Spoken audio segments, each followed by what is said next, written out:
What up, Maxie? What up, Roachy? Hello there. How are you doing? Max is completely sick. He is sick. Yeah. He is sick. He is sick. Yeah, I sound like a different man. You do. And Roach, you're on the night shift, so you're waking up. We appreciate this. We're a little late recording because Max got sick, and I have been very eager to record. And a lot has happened in that time span. Yeah, not a whole lot positive. Oh, but there was one positive thing, and we're going to show that. There we go. That is absolutely epic. Martin Hoffer, this guy won the internet with this beautiful mane of blonde hair that a lion would be jealous of. Now, Max, I know you have a beautiful mane of blonde hair too. That's a lot longer than this, but your fro is not like this. Like, look at that. That is epicness right there. Yeah, he looks like he belongs to the Targaryen line of blood, So he looks like he's part of a glam rock band. There we go. But kudos to Martin Hoffer and X-Ray. They won the internet this weekend. That was an awesome post. But you know what? It's all about the tea, and we got to spill the tea. Let's get cracking.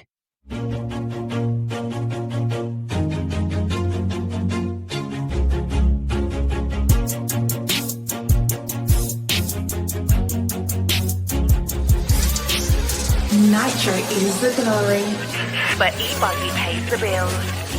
Welcome to the No Name RC podcast. Get ready for some serious bench racing. But be warned, we speak our minds, express our thoughts, and sometimes things can get a little rowdy. Hate, and he just was influenced by the hate coming from the left, the hate coming from the right. And let's get back to more club racing and less of this racing. It's hard not to be arrogant when you're always right. You know? See what I mean? That's exactly why people call you arrogant, Max. You may not agree with everything we say, but it's definitely worth a listen. And our pick, can you stop whatever you're doing? Join your host, Lefty the Great, with co-hosts and guests as they get together to chat RC. Hey, after that race that I watched this morning, I have to talk about it.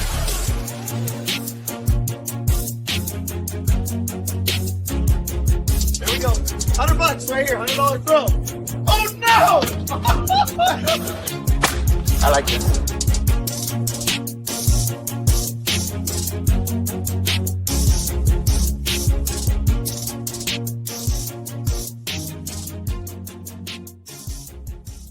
Yes, indeed. Nitro is the glory, but E-Buggy pays the bills. What's going on, everybody? Welcome to show number 312 of the No Name RC podcast. I'm your host, Keenan White, aka Lefty the Great, and joining me again for our DNC recap is Mr. Maximus Mortis, the common Roach, and the man, the myth, the legend, RC Roach man, Cade. Thanks for joining us. And you know what? You said there was only one thing positive that came out this weekend on social media. You know what was really positive this weekend? What was that? DNC. The amount of people watching DNC, the racing at DNC, it was awesome. I geeked out on it all week. So there you go. That was absolutely very positive for RC. And that was a great weekend for fans and racers, in my opinion. But we're going to talk more about all of that in this podcast. Thank you, Roach. Thank you, Max. Let me get onto my spiel. Let's get this done and let's get into it because I know we don't have much time. First off, I'd like to say thank you to all of the NNRC squad around the world. Without you guys, we cannot do this. We greatly appreciate your support. Thank you, everybody. Big shout out to the patrons of the podcast. You get access like early release, as well as YouTube members. If you like what we're doing, check out our Patreon. Check out that man over there, Mr. Roach, his Patreon too. He's making awesome content. We're going to talk about that. Almost at 10,000. Really? Congratulations, dude. Congratulations. And you just dropped the history of AE video, but I want to pick your brain on that before we get into it. So a big thank you to those guys. Get over to Roach's channel, hit that sub, like, and notification button. Get him up to 10,000. We're trying to get to 7,000. Help us out as well. We're almost there. A big shout out to all the companies that support us. We have a few spots open. If you wish to support the podcast, you think this is a great platform, hit us up. We have some short-term campaigns as well as product spotlights that you might be interested in. Hit up Max and I, we'll get on that. But a big thank you to J Concepts, our main sponsor, as well as our premium sponsors, High Tech RCD, Sidewinder Fuels, Latera Racing, Invisible Speed, MO Toys, and Side Piece Racing. Also a big sponsor to all of our bronze sponsors, they are Hot Race, Elite RC Productions, RC Project, Mayako, Techno RC, Beach RC, Racecraft USA, and Clinic RC. A big shout out to our official drivers, Mr. David Runnefeldt, Robert Matty, Alexander Hagberg, Maddie G, Pecco and Yuna, and of course, Mason Fuller. And I have to say a happy birthday to a good friend of mine, Mr. Frank Sell. I saw it's his birthday today. That's actually Frank right there. Get Shit Done coffee. I'm drinking some of that right now, but that's his sticker right there. He went to DNC. He had a blast. He made a splash. And awesome dude right there. Awesome dude. Awesome dude. All right. So welcome, Roach, dude. I have not looked at your video, but congratulations. You and RC Racing TV. Looks like another great collab. History of Team Associated. You good? I'm good. I just had a hiccup. But History of Team Associated. How long did it take you to make that video? The script writing was the hard part. It was just like about a day and a half of writing. But the easy part was just recording the actual voiceover, because they're the ones who did most of the visuals. RC Racing TV was the one who did most of the visuals. So they edited it for you? Yes. Okay. Awesome. I got to go check it out. RC Racing TV has been doing a plethora of great content on their YouTube page of their very funny, witty news shorts. They're very popular. I like them. Them guys they're brilliant. Like Matt and those guys, they're really talented and passionate about RC, and they do some good work. Like they really do. Yeah. Especially when at the race. I like working with those guys. But good job, dude. I'm so pumped that you're almost at 10,000. I think when you first came on her, you didn't even have. I think we had more. I had like 3,000. Yeah. So that's awesome. You deserve that, man. You absolutely do deserve that. But thank you for joining us again. We have you on her for a few reasons. You was on our DNC preview show, and I got everything wrong. He goes, you do remember what you did say. I do remember what I said. I was hoping you would forget. I told you not to say that, because that was not going to happen. He said, what was it? I will drink pepper spray. I will drink my pepper spray if Phend doesn't win. And I don't have pepper spray. But my mom is growing ghost peppers. So we're going to have you on her to have a go. You know what? You're going to have to eat the ghost pepper at some time. Look, I have done hot challenges on this podcast before. Mm-hmm. So, you know what? We should make a live show out of it. That's what we're going to do. Oh, God. Yeah. We're going to have you on for a live show, and you're going to have to eat a ghost pepper. And you know what? I'll try and go find some too. So I'll eat them with you. You know what? We should fucking find a charity and raise some money for it. That's what we should do. That's what I did with the I know a pro driver without a job. Max, look, see? Why do you have to go so savage right off the bat? You're supposed to be sick, right? We're gonna get into all that tea. We're gonna get into all that tea. That was such a layup. I had to take it. The man had the setup. He had to go for it. You know what, Max? Like what can you do? You know what, Max? After the shellacking you got from Facebook this weekend, you have a shot. You just took it. That's your shot. That's it. You spoiled it. You wasted it. You took a shellacking in the media today. I did too, but that's fine. That's what we're here for. All right, everybody. So yeah, we're all here. We're ready to go. Max is here. He's a little bit sick. Obviously, that has not affected the savageness of Max. Hey, I'm just trying to help the guy out, giving ideas how we can help him out. I mean, there were people in the comments saying that he should start his own car brand. So maybe, who knows? Maybe he needs some startup money. I told you'd have your shot. There you go. That's two shots. There you got him. You got him. You know what? Let's get on to the topics of this podcast. Max has started already.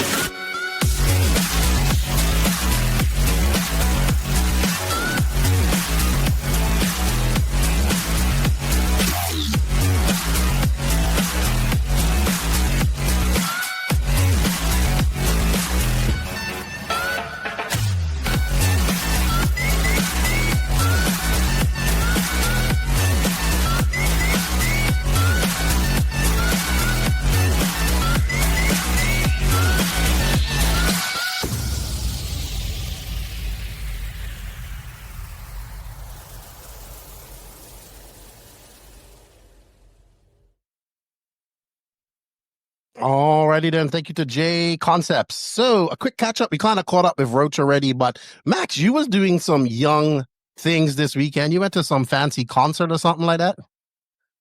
Yeah, we went to Tallinn because the band didn't come to Finland. We went to listen to Lebanon Hanover. It's like I have no idea who that is. post-punk.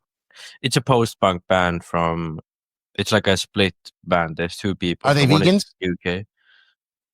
Possibly, I don't know. I'd imagine one is from Berlin and one is from the UK. So, I'd imagine they are. But either way, yeah, we went to listen to them. It was nice. And then spent the weekend in Tallinn and then came home. Hold on. Monday was Where all is right. Tallinn? Where is this? Sorry. It's like it's in Estonia. Oh, okay. Okay. Yeah. Nice. Yeah, So but I you went drive home, there it was or sick. you get there? No, a boat. We went with the train to Helsinki and then a boat. Oh, a ferry. A ferry. Okay. Okay. Yeah. So how many people were Yeah, there? ferry. It looked like a lot of people. I don't know. It was kind of like a. It's not like a well-known band. It's kind of an underground band. So probably a few hundred though. I mean, it was packed. But Okay. yeah. So you had a young weekend. Good for you. Yeah, Roach. it was good. I went to the Mhm. last race at Beach RC, the Pell Metal Classic last hurrah. It had a good turnout too. Very good We had a turnout. really good turnout, and I wish we had more. I wish that wasn't the last race there, but not much you can really do about that. No, you can't. How was it? I heard they had some issues with scoring that kind of messed them up first time in years. Yeah, they did. Basically, what happened is halfway through the mains, all of the live RC, the scoring, and all that other stuff completely shut down. So if you actually look at the actual event, there are two of them that have the same name because they had to redo everything. Oh. So we didn't get done until 1:30 a.m. How was your race? Four-wheel drive went well. Two-wheel drive I don't want to talk about. Okay. Who was the superstars? Who won stock and mod? The two-wheel drive mod, Chris Van won two-wheel drive mod. I was not sure who won the four-wheel drive because I was asleep at a certain point. I fell asleep. I'll be brutally honest. This guy fell asleep at the. Okay, go ahead, Roach. Go ahead.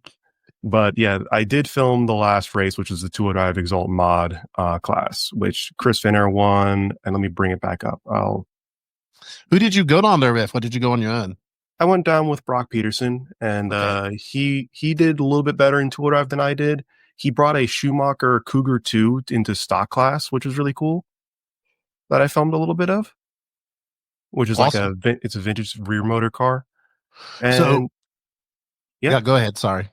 No, I was gonna say it was fun. It was just an enjoyable experience. It's unfortunate because with Beach RC going, there's really no clay indoor tracks in the Southeast right now. I mean, there's World of RC. Yes, sorry, World of RC.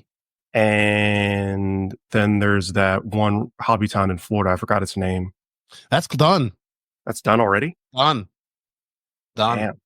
Done already. Done for a while, unfortunately. And it was glue. It wasn't clay. It was clay, but it was glue. It was glue. Okay. Yeah. So it's unfortunate. There's no real 10 scale track in the Southeast other than World of RC, but they are going to hold the Roar regionals at Phil Hurd for 10 scale. So that'll be an outdoor track. Awesome. I visited Phil Hurd for the first time ever. Patrick took me on a tour there. I gotta go there, man. It looks like so much fun. It is. It's a beautiful place. Beautiful place. Obviously for me, it's been an interesting week. I spent the whole weekend basically just watching DNC. I started watching DNC Thursday, and I pretty much sat here at my computer and watched it right through to Sunday. I have not done that in so long.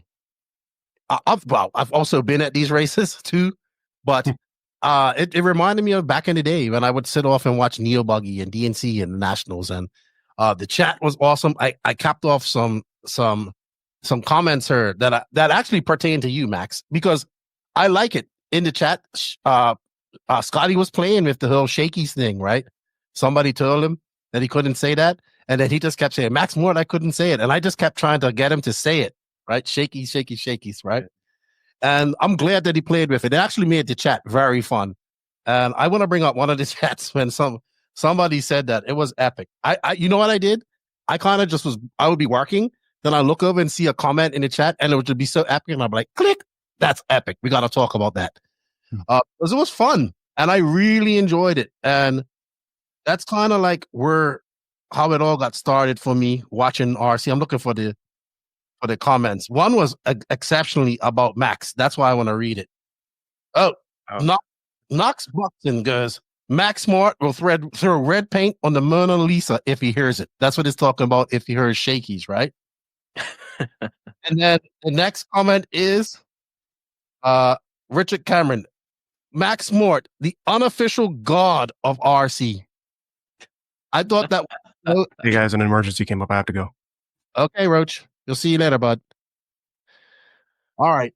So Roach had to leave us, unfortunately. So he had an emergency call. I hope that's not serious. I hope everything's well. That's real-time RC RC things going on. I hope everything's good with Roach. Shoot him a message when you get a chance, Max. Yeah. But yeah, it's been an eventful weekend, and it's Max. You a few last year sometime you accused me of being a normie and out of the revolution and all that type of stuff. And I told you, when it's time to kick shit, you kick shit. You don't have to do it all the time. Well, we kicked some shit this weekend. Well, I did. You did too. You got a shellacking. But we're going to talk about all of that in this podcast. Unfortunately, Roach is gone now, so Rich, it's going to be you and I. And I really wanted Roach to chime in. Yeah, we heard how he's been up to, like how he's been, so people know what's happening with him. But yeah, now it's just two of us, like the good old days. Like the good old days. But yeah, I did receive a few threats. Let's be honest, they ain't real threats. But there was a threat of not allowing me into the Worlds next year. And then, of course, there was a threat of, not a threat, but I should get security like Stephen A. Smith. It's been an epic. The comments in Facebook have been amazing this weekend. Amazing. I love my RC family. All right, Max, let's get into all of this because the topic of this week is mostly about DNC. We are going to touch on the Raw kerfuffle, and we are going to talk, obviously, about the aftermath of DNC with Sparko and Ogden, Lee Setzer, all the kerfuffle that we're going to talk about. And that's brought to you by High Tech RC. Looking for top-tier performance and reliability in your RC setup? High Tech RC has you covered with industry-leading chargers and servers for both surface and air applications. Whether you're bashing, racing, or taking to the skies, High Tech's advanced technology delivers precision, power, and durability when you need it most. From high-torque servers to smart, efficient charging solutions, trust High Tech to keep you in control. High Tech, powering passion, elevating performance. Visit hightechrcd.com. You can buy directly from them. Let them know that we sent you from the No Name RC podcast. And actually, we'll be getting a coupon code for that. All right, Max. So news this weekend. We're going to get right into it with Raw. We're just going to kind of lay out the basic things of what happened on Raw. We do have a good reel from LCRC on about this, which we're going to play. They had a really good podcast. So a lot of this started this past weekend with Raw. They had their on-road nationals going on up in a track in New York. It belongs to a racer. I don't really have to say his name, but the track's called 360. Right. This is a long-time racer, good racer, fast racer, respected in the community, all that stuff. So they were having their on-road carpet nationals at this track. Max is like yawning in my ear. It's like their biggest. I mentioned on-road and you start yawning. I thought you was geeking out about on-road, Max. It's probably one of Raw's biggest on-road races because it's indoor, it's carpet, had a very good turnout at 200 and something entries. Good turnout for them. Excellent. So the kerfuffle comes about with the actual media coverage or what happened up there. So I got to lay out all the story. I know everybody out there is going to think, okay, Keenan's going to be all on Elite side about this because obviously I'm affiliated with Elite RC because it involves them. But no, I want to lay this out as freely and as objectively as possible. And I really wanted Roach here because, he's a Raw member. But Max is here, so we will lay it out. So this all started about a month before this was supposed to happen. Basically, Live RC has the deal to do the races for Raw, right? They have had the deal for many, many years. So they continue doing it. They couldn't do this race because they didn't have the staff, because they had staff at different events, one of them being the DNC. So kind of, obviously Lance at this time is promotions manager or whatever in Raw. Clayton comes to Lance, hey, can you do this event? I need somebody to do this event. Can you do it? He gets about the notice about a month before that. Lance says, okay, let me think about it. He writes up a proposal. He does it. And basically the proposal says, hey, I'll do it for this amount of money, which isn't much, but allow me to, which we do all the time, allow me to go out, get sponsors for the media coverage to make up the difference, right? It was only him and Daniel going up there. They're going to do like moving camera, commentary, pictures, all that type of stuff. They were going to do the whole shebang, right? For those who don't know, Lance has been working with Raw. Myself, Danny Paz has also been kind of working with Raw behind the scenes from the time that Clayton got into Power. A lot of the graphics and flyers and stuff Danny's helped out with. So there's a lot of things. Everybody's kind of on board with trying to make Raw better, right?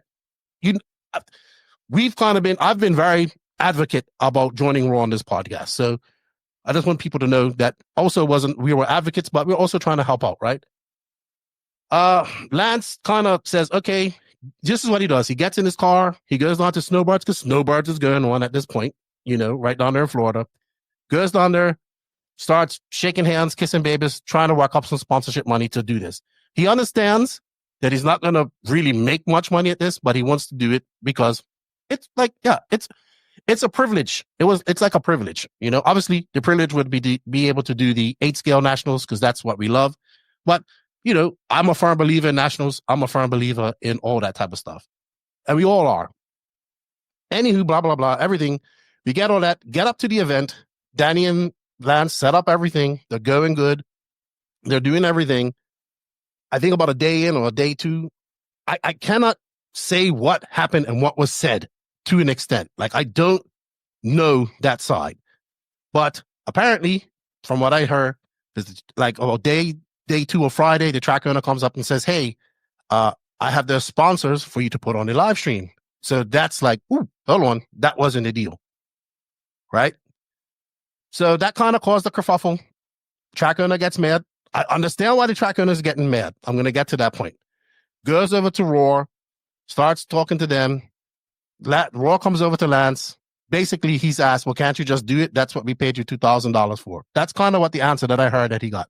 So Lance says, no, there was some word saying where he should get out, right?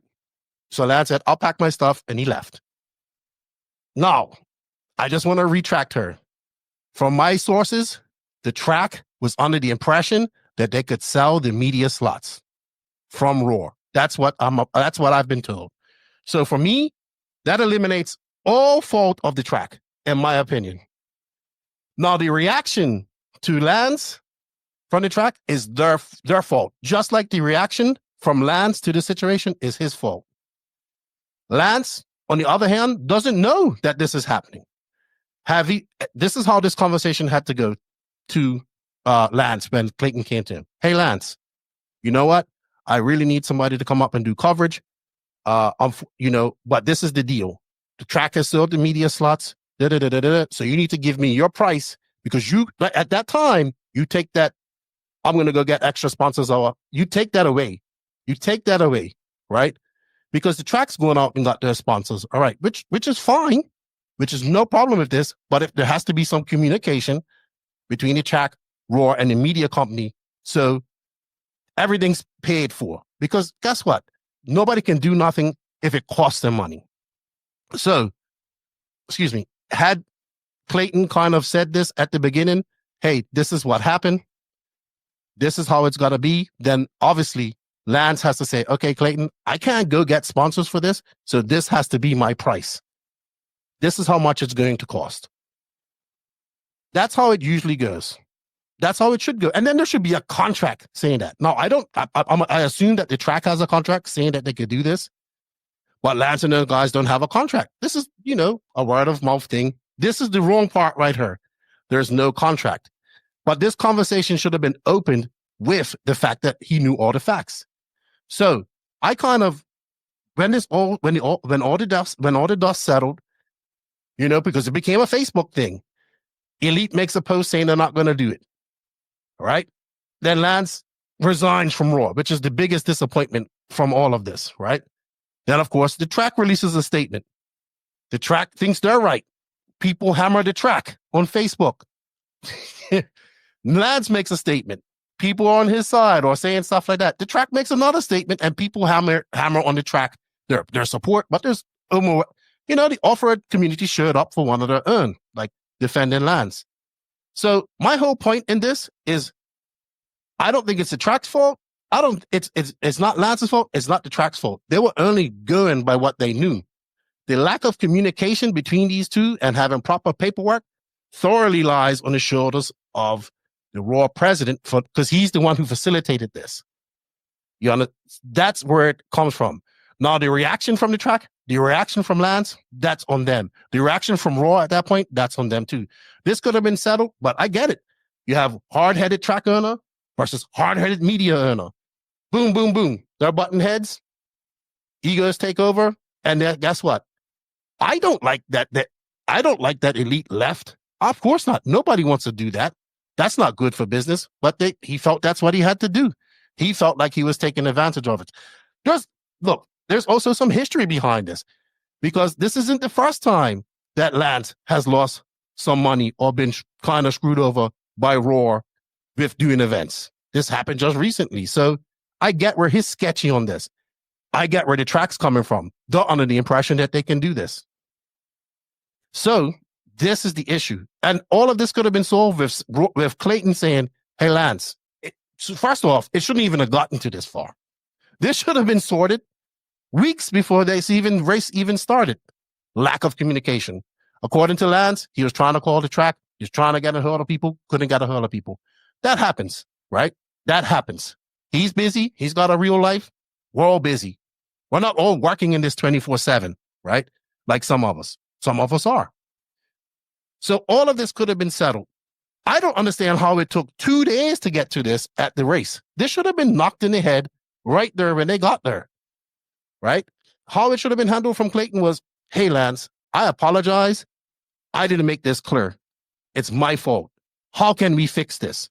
That's how that should have been handled. Not, can't you just do it? Unfortunately for me, this led to Lance ultimately leaving Raw. Now, for a lot of people, that may not be a big deal. But for me, it is kind of a big deal, because over the last year and a half, I've been very quiet about Raw, because I've given them the benefit of the doubt. You and I, this platform, were very influential in getting Clayton on board, right? We like Clayton. I think Clayton has very good ideas about how to do things, and he wants to do things. I just don't think he has the idea on how to facilitate and pay for it, right? He wants good coverage and he wants all of this stuff, but he doesn't know how to facilitate it. And I get this conversation because I actually had a conversation with Clayton over the weekend while this was happening. And I had to explain to him, I was like, Clayton, you can't tell the track that they can go sell the media rights and then tell the media company that they can too. It just doesn't work like that. If you have allowed the track to do that, that's okay. You need to convey that to Lance. I said, you got to understand that the importance of the coverage is not just for the track to sell that. The importance comes when that track goes and says, hey, our race is going to have online coverage. Not only will your banners be seen at the track, your banners are going to be seen online. That's why tracks have coverage, for that exposure, for the sponsors. Not only that, because the online presence is a lot bigger than what the actual race is. Now, in this case, it wasn't the case. There was way more people at the race, and it wasn't as many people watching. That's not Raw's fault. Same as DNC. I'm watching DNC. There's 2,500 people watching. Live RC has their sponsors for their stream. Joey has all his sponsors for the track. You don't see any of the sponsors for the track on the stream, but you see their banners. Joey, as far as I know, he doesn't pay for this for the coverage at DNC. So that's what I hear. I don't know if it's true. That's what I hear. So he has no right to say to him, hey, Can you put my sponsors in there? His sponsors are getting exposure right there. I saw High Tech, J Concepts, TZO, all of that. That's the value of having the exposure. So that's the tea on that.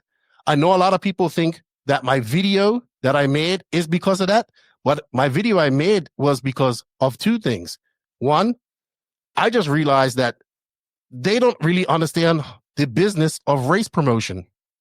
Is your girlfriend laughing at you? No, she sent me a funny message. It's just like, is Keenan talking too much? But here's the thing. Raw is good at rules. They're good at that type of stuff and all that there. But they're a race promoter trying to put on a race. But the way they got everything set up, it's the track that has to do all the work. Like the track has to go out and get all the sponsors, get all the promotional stuff, do all that type of stuff. Now the track gets to keep that sponsorship money. Don't get me wrong. But shouldn't it be one of the other? You can't have, there's three entities in this case. You have Raw, who's the track promoter, who's hired the track. They hired the track. So the track doesn't belong to the track owner. Raw is renting it for that time because they're the track promoter.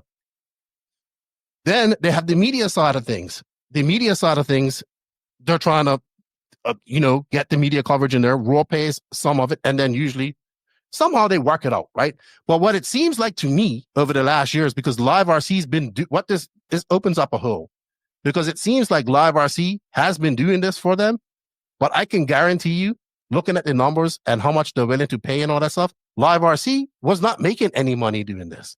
They were probably just doing this to do it, right? So thank you, Live RC, for giving us coverage of the Nationals. But you know what? They're a much bigger company. They have full-scale stuff going on. That's their focus. They can kind of absorb those costs. So I just think that they did. Yeah, they probably didn't lose no money on some. They probably broke even on some of these races and lost money on others. I don't know. Like some of these races are small. Like they're small. They're not big entries. And the thing was with Live RC was different because back when they was doing it, they were the only one doing it.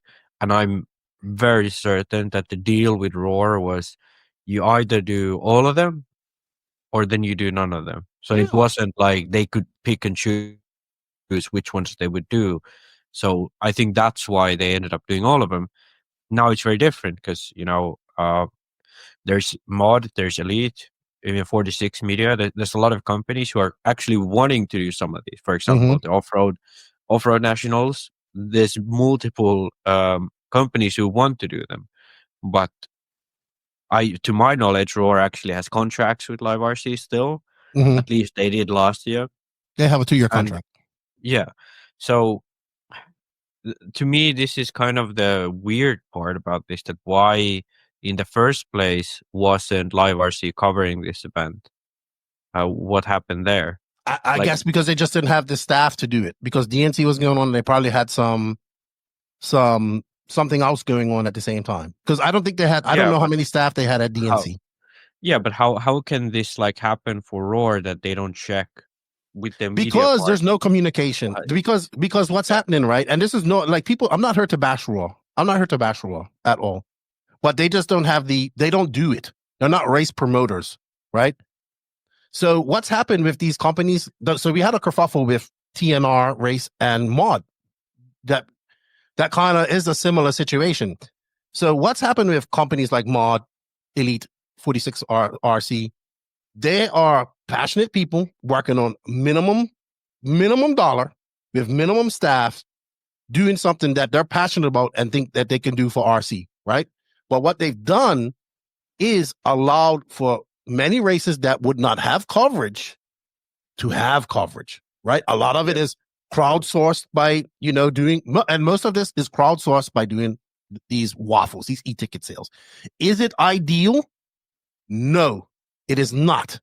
But it allows us to have the coverage because it's still a fine line. Like these promoters want the coverage, but they want it obviously as cheap as they can get it.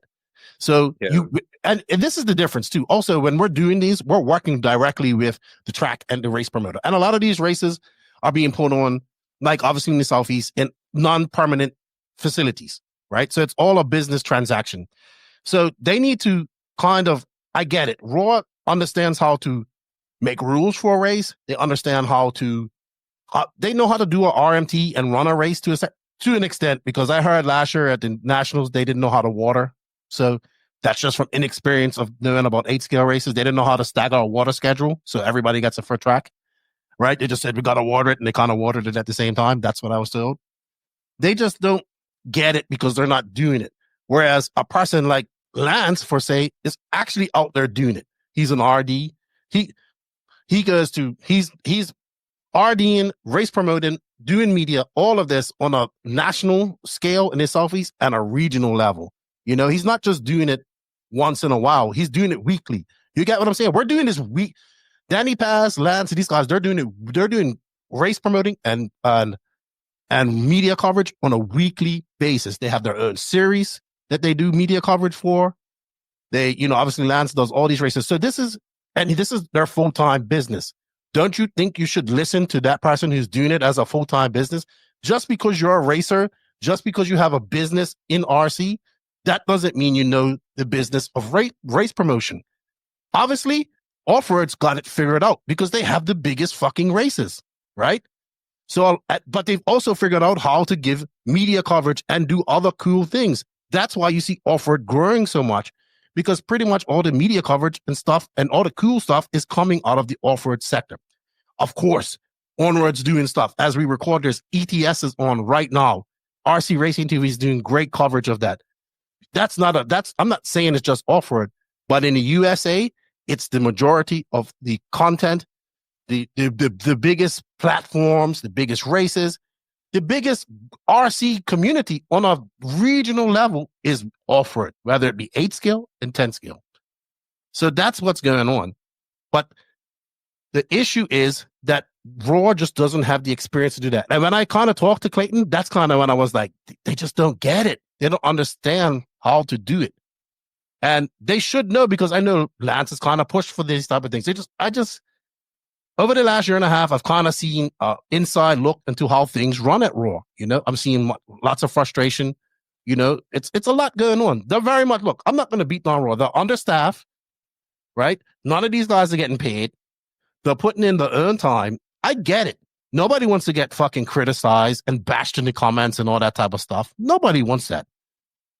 And you and I have been some of the biggest critics of the federations, but also the biggest supporters. So I think a lot of the flack that I got from that about my situation with Raw, thinking it's just about Lance, it's not about that. I laid out the situation as objectively as possible. I don't blame the track. I don't blame Lance for the situation that they were in. I blame Raw. I blame each party for the way they handled the situation. Do I wish it could have been handled differently? Fuck yes. It would have been great. Elite RC could have done the production. 46 RC, by the way, they did a great job on short notice. Well done, Toby. Good job. He did a good job on very short notice.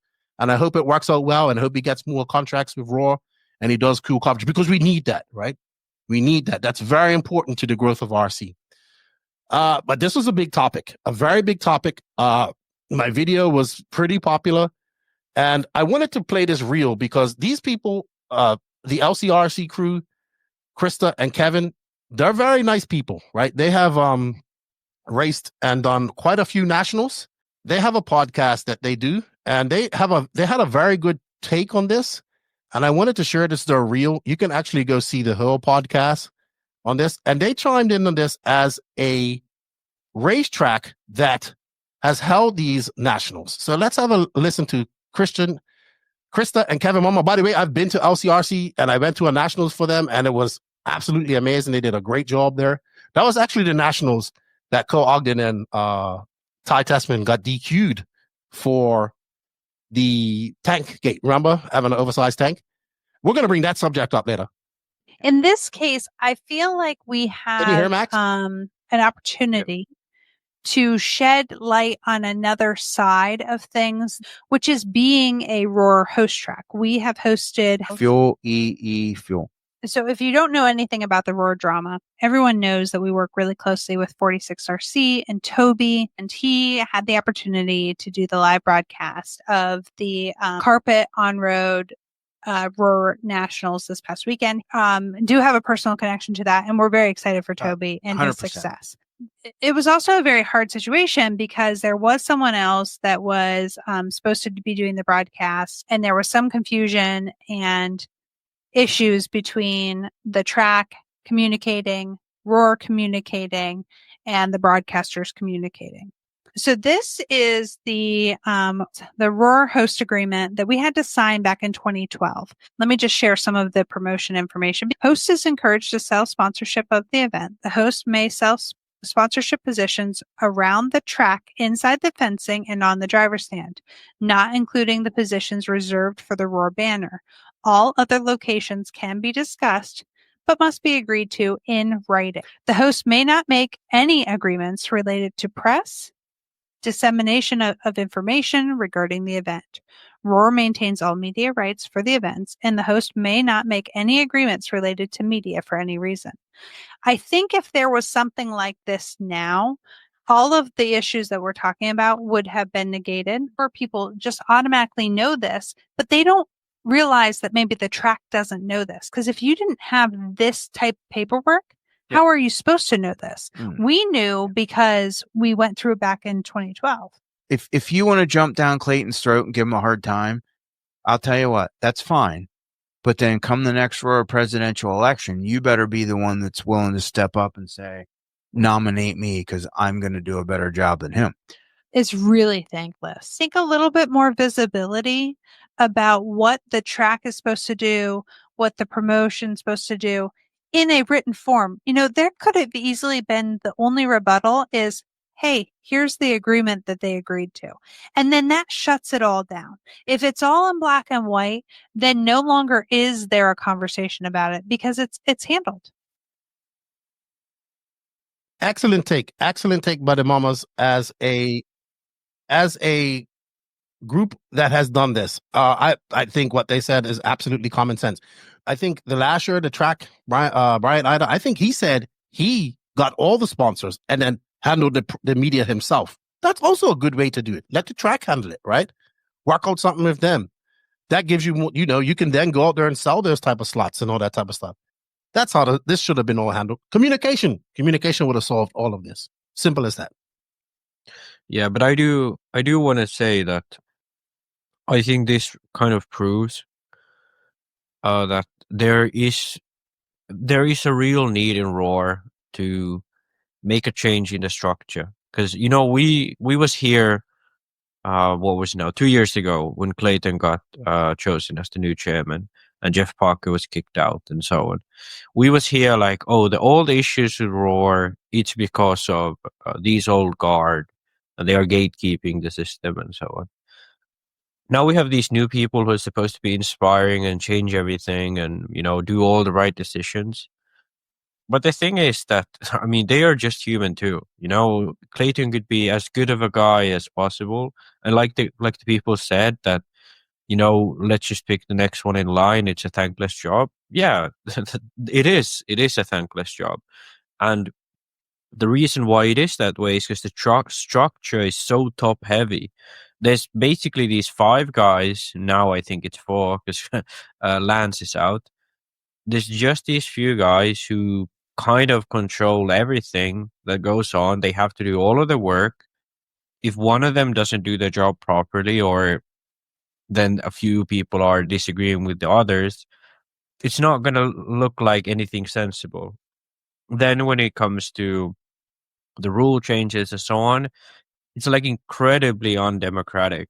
Like none of the Roar members have any say in any rules, basically, or you have to lobby these very top guys of Roar to make things happen. The body rule, for example, in off-road now, the best example of this.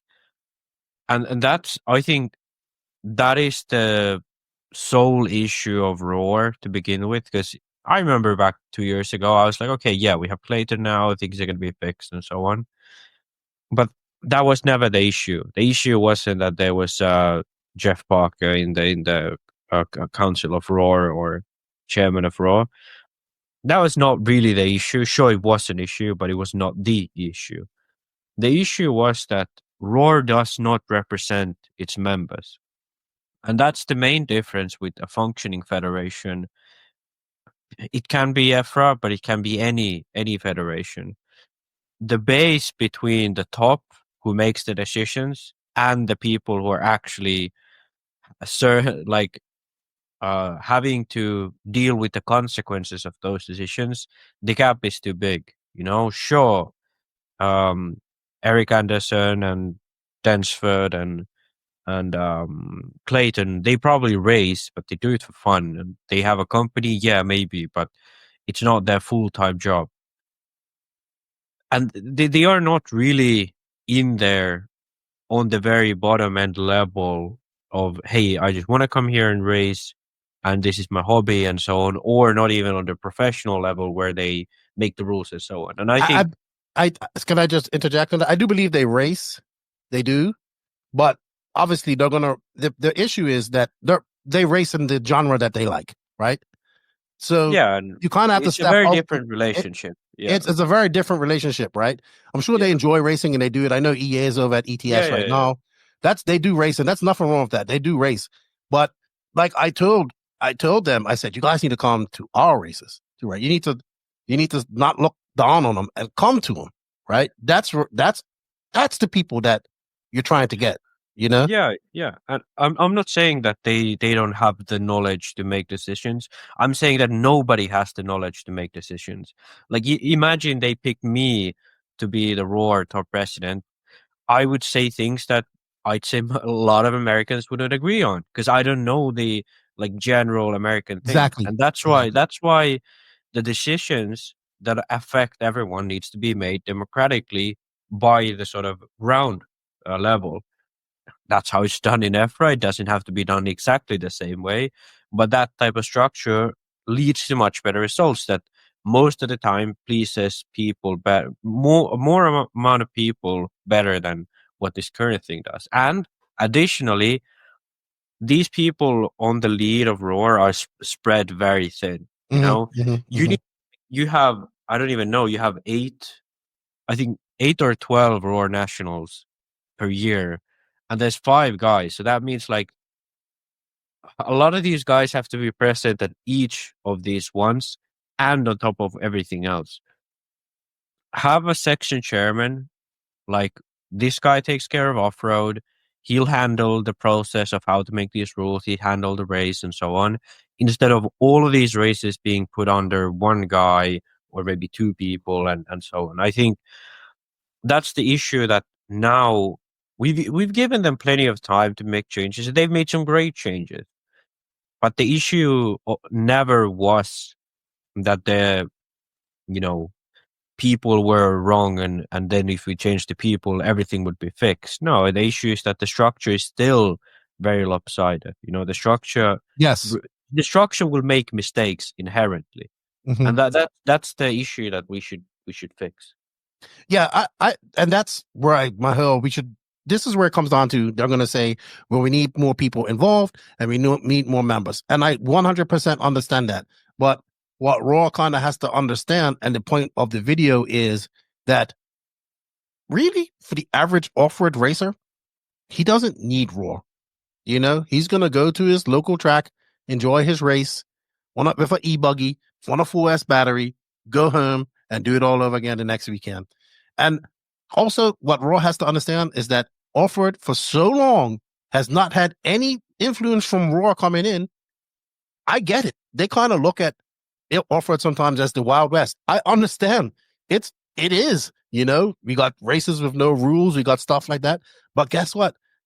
That is where your base is. That's where you got to go. I agree that off-road could definitely benefit for some of Raw's rules and regulations and all that type of stuff.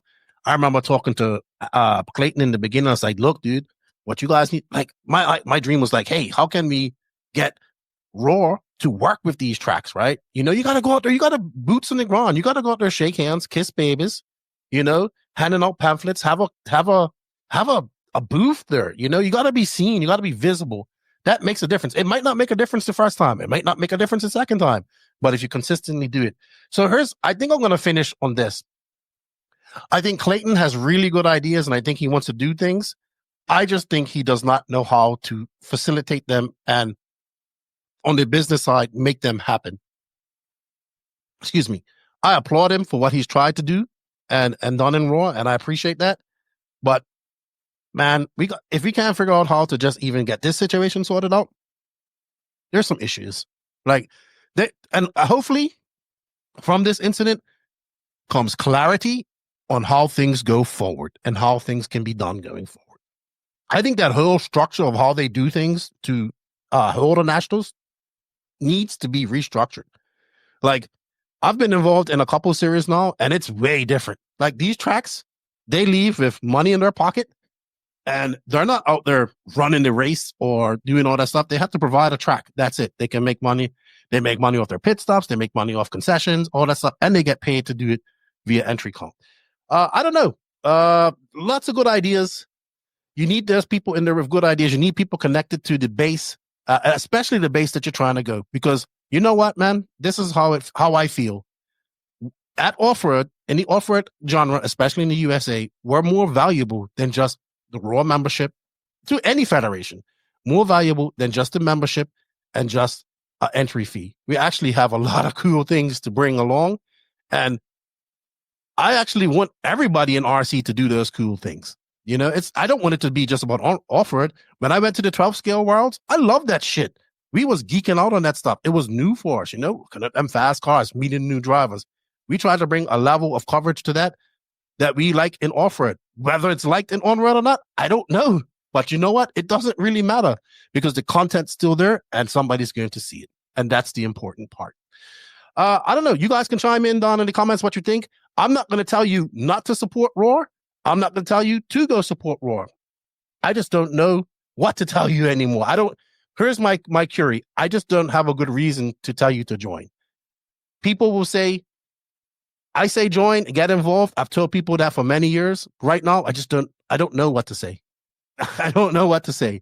You want to get involved? I don't know if getting involved even is going to make a difference. Because like you said, the way it's structured, it's so top heavy. You know, it's hard to, I've kind of sat on the side and listened to some of these meetings, like not listen, but I've been in the same room. Obviously they go on for hours and it's majority. It's really, Onward has a lot of rules. They have a lot of rules. So there's a lot to talk about. Right. So, but I don't know, man.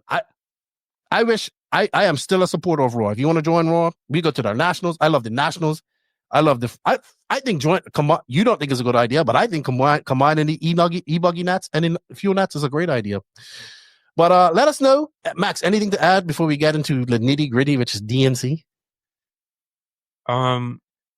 Never get sucked into despair with anything. I think you can still make a change if you're a Raw member.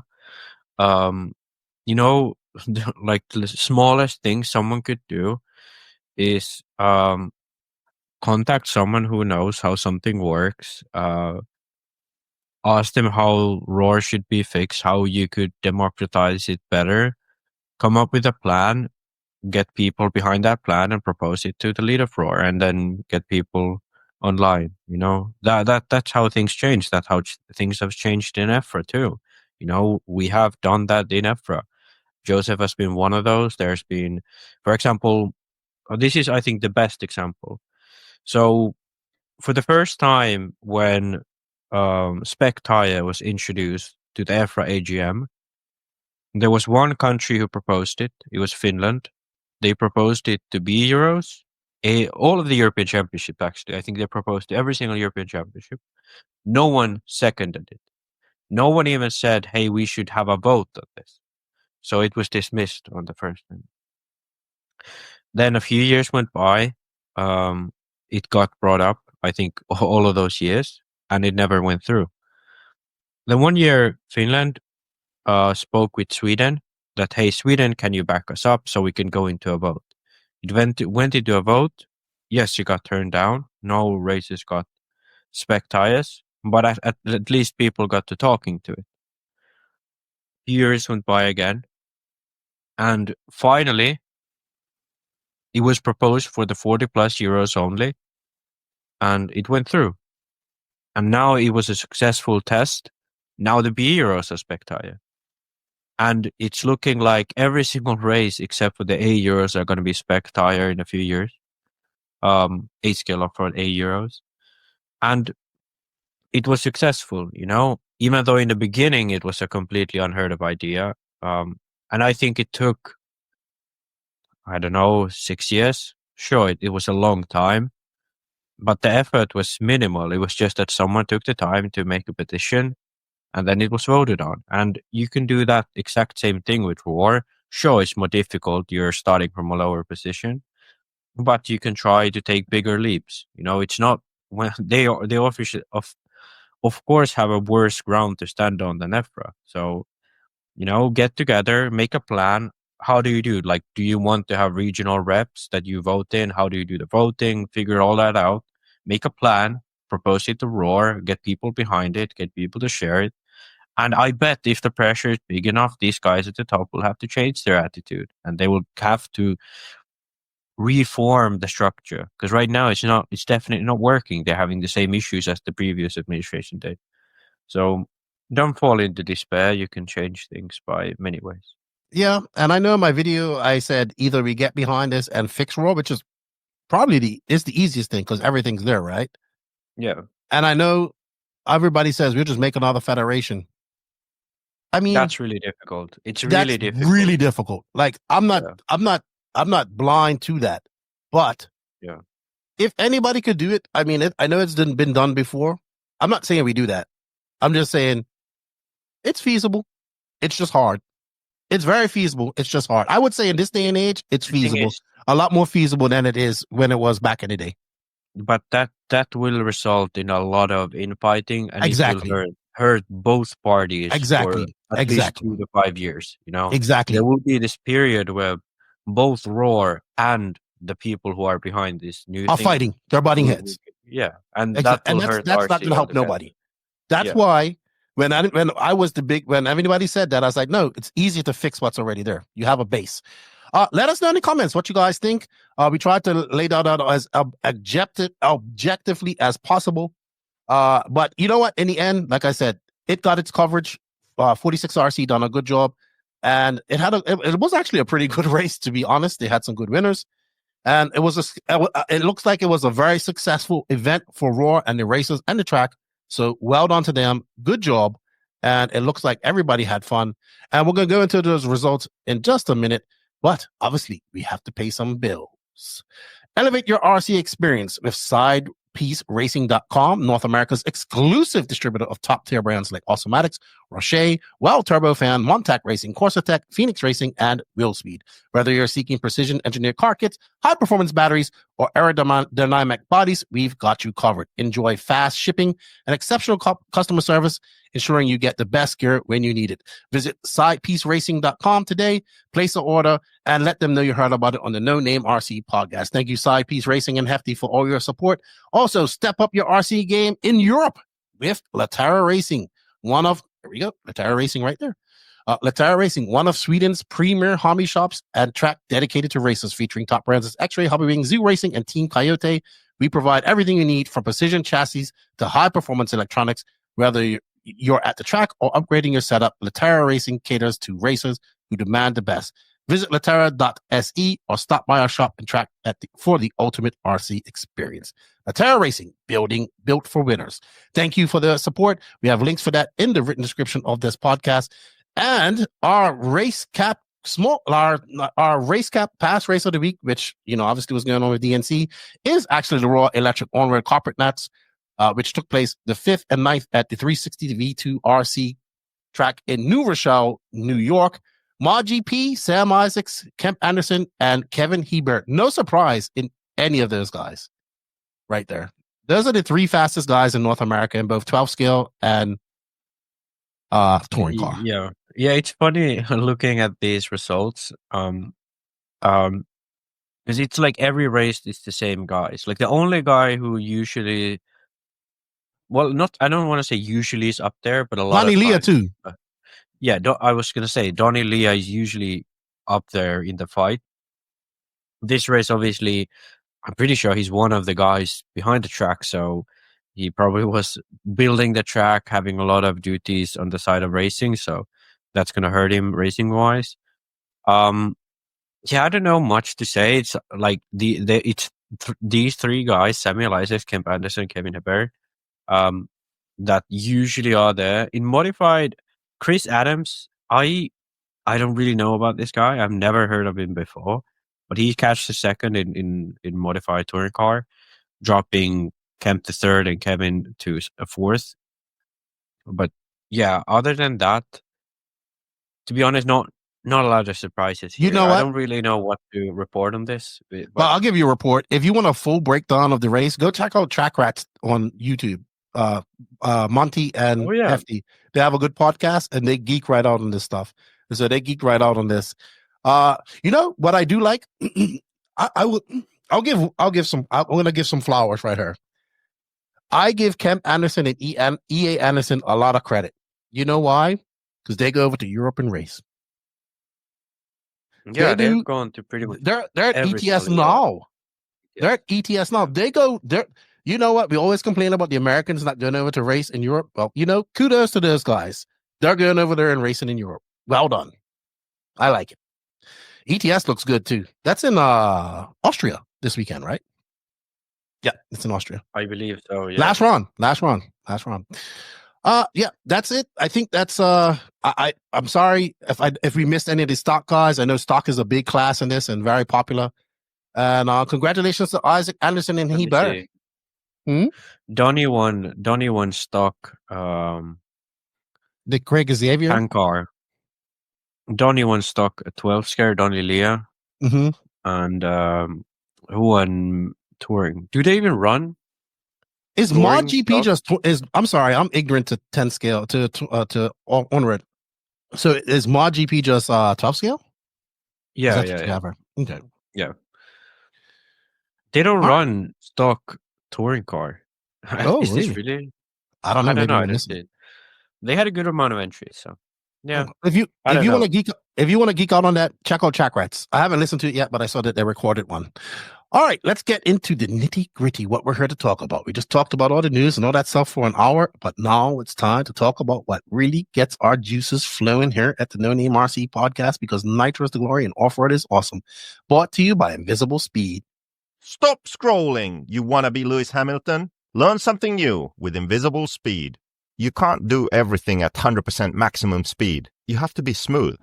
I mean, when you drive a real car, if you drive a real car, how do you just, when you get to a 90-degree corner to turn into the parking lot, do you go like that with the steering wheel? Do you like slam on the throttle and the brake? No, you probably turn the wheel smooth and get on the throttle smooth. Same thing with an RC car. If you want to learn more and make your speed visible, stop scrolling. Stop scrolling. You know what? We're going to say it right off the bat. Congratulations, JQ, 40 plus 2025 champion DNC. Well done. And we're going to say it right off the bat. Cav made the man. Meh. Take that, Max. We're going to talk about that more. Also, we'd like to say thank you to ML Toys. Attention, RC fans and ride-on enthusiasts looking to take your Power Wheels to the next level. ML Toys has you covered, specializing in upgrades for Power Wheels and ride-on vehicles. ML Toys offers everything from high-performance motors and gearboxes to custom batteries and lighting kits.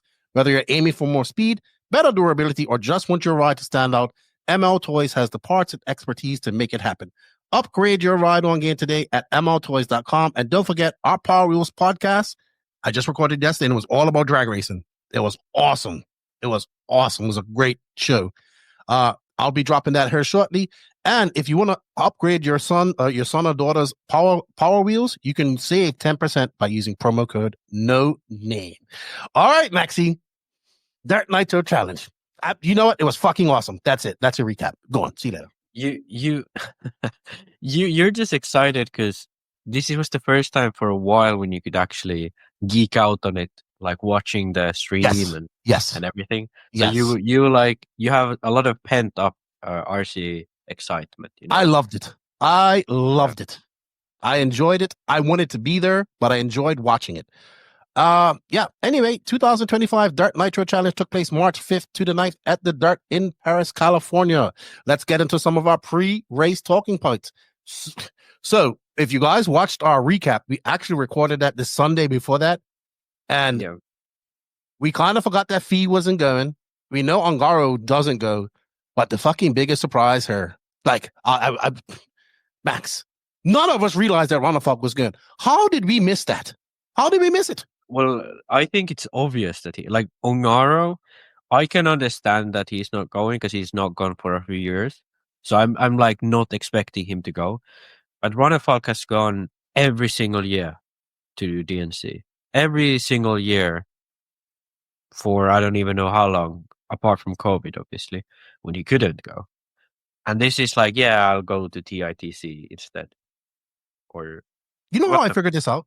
Remember, we did our recap, everything, and I was about to launch it, and I was like, you know what? I said, no, I'll tell you what it was. It was a comment in the YouTube on our NNRC membership. See what happens when you get NNRC membership? You get early access. And so glad that he did it. And he was like, is Ronafalk even going? And I'm like, of course he. Hold on. Is he going? Dude, I went right to his social media. I don't see any preparation from Ronafalk going to DNC. I see him prepping for ETS this weekend. I said, I messaged Ronafalk, you're not going to DNC. I was fucking heartbroken, dude. It took me a day to get over that. Yeah, you think I'm joking? I don't think you're joking because I know for a fact that, the reason why Keenan is so in love with Cav, like, I think Cav was signed to, that's when he signed to like Sparko or something, and you was still hanging on his nuts, He was only like end of last year where you was like, wait, Cav's career might be over, WIRC, when he went WIRC.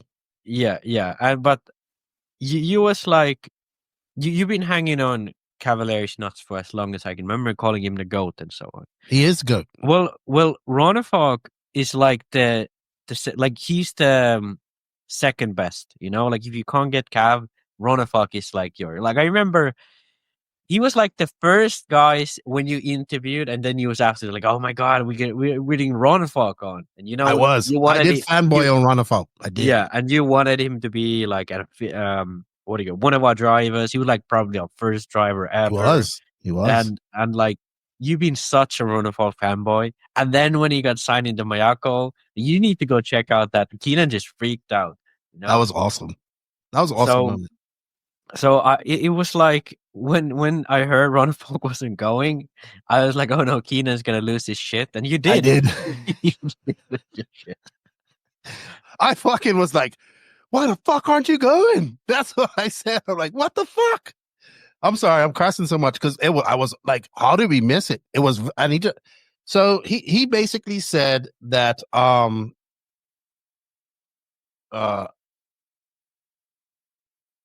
okay, we just got a message from Roach.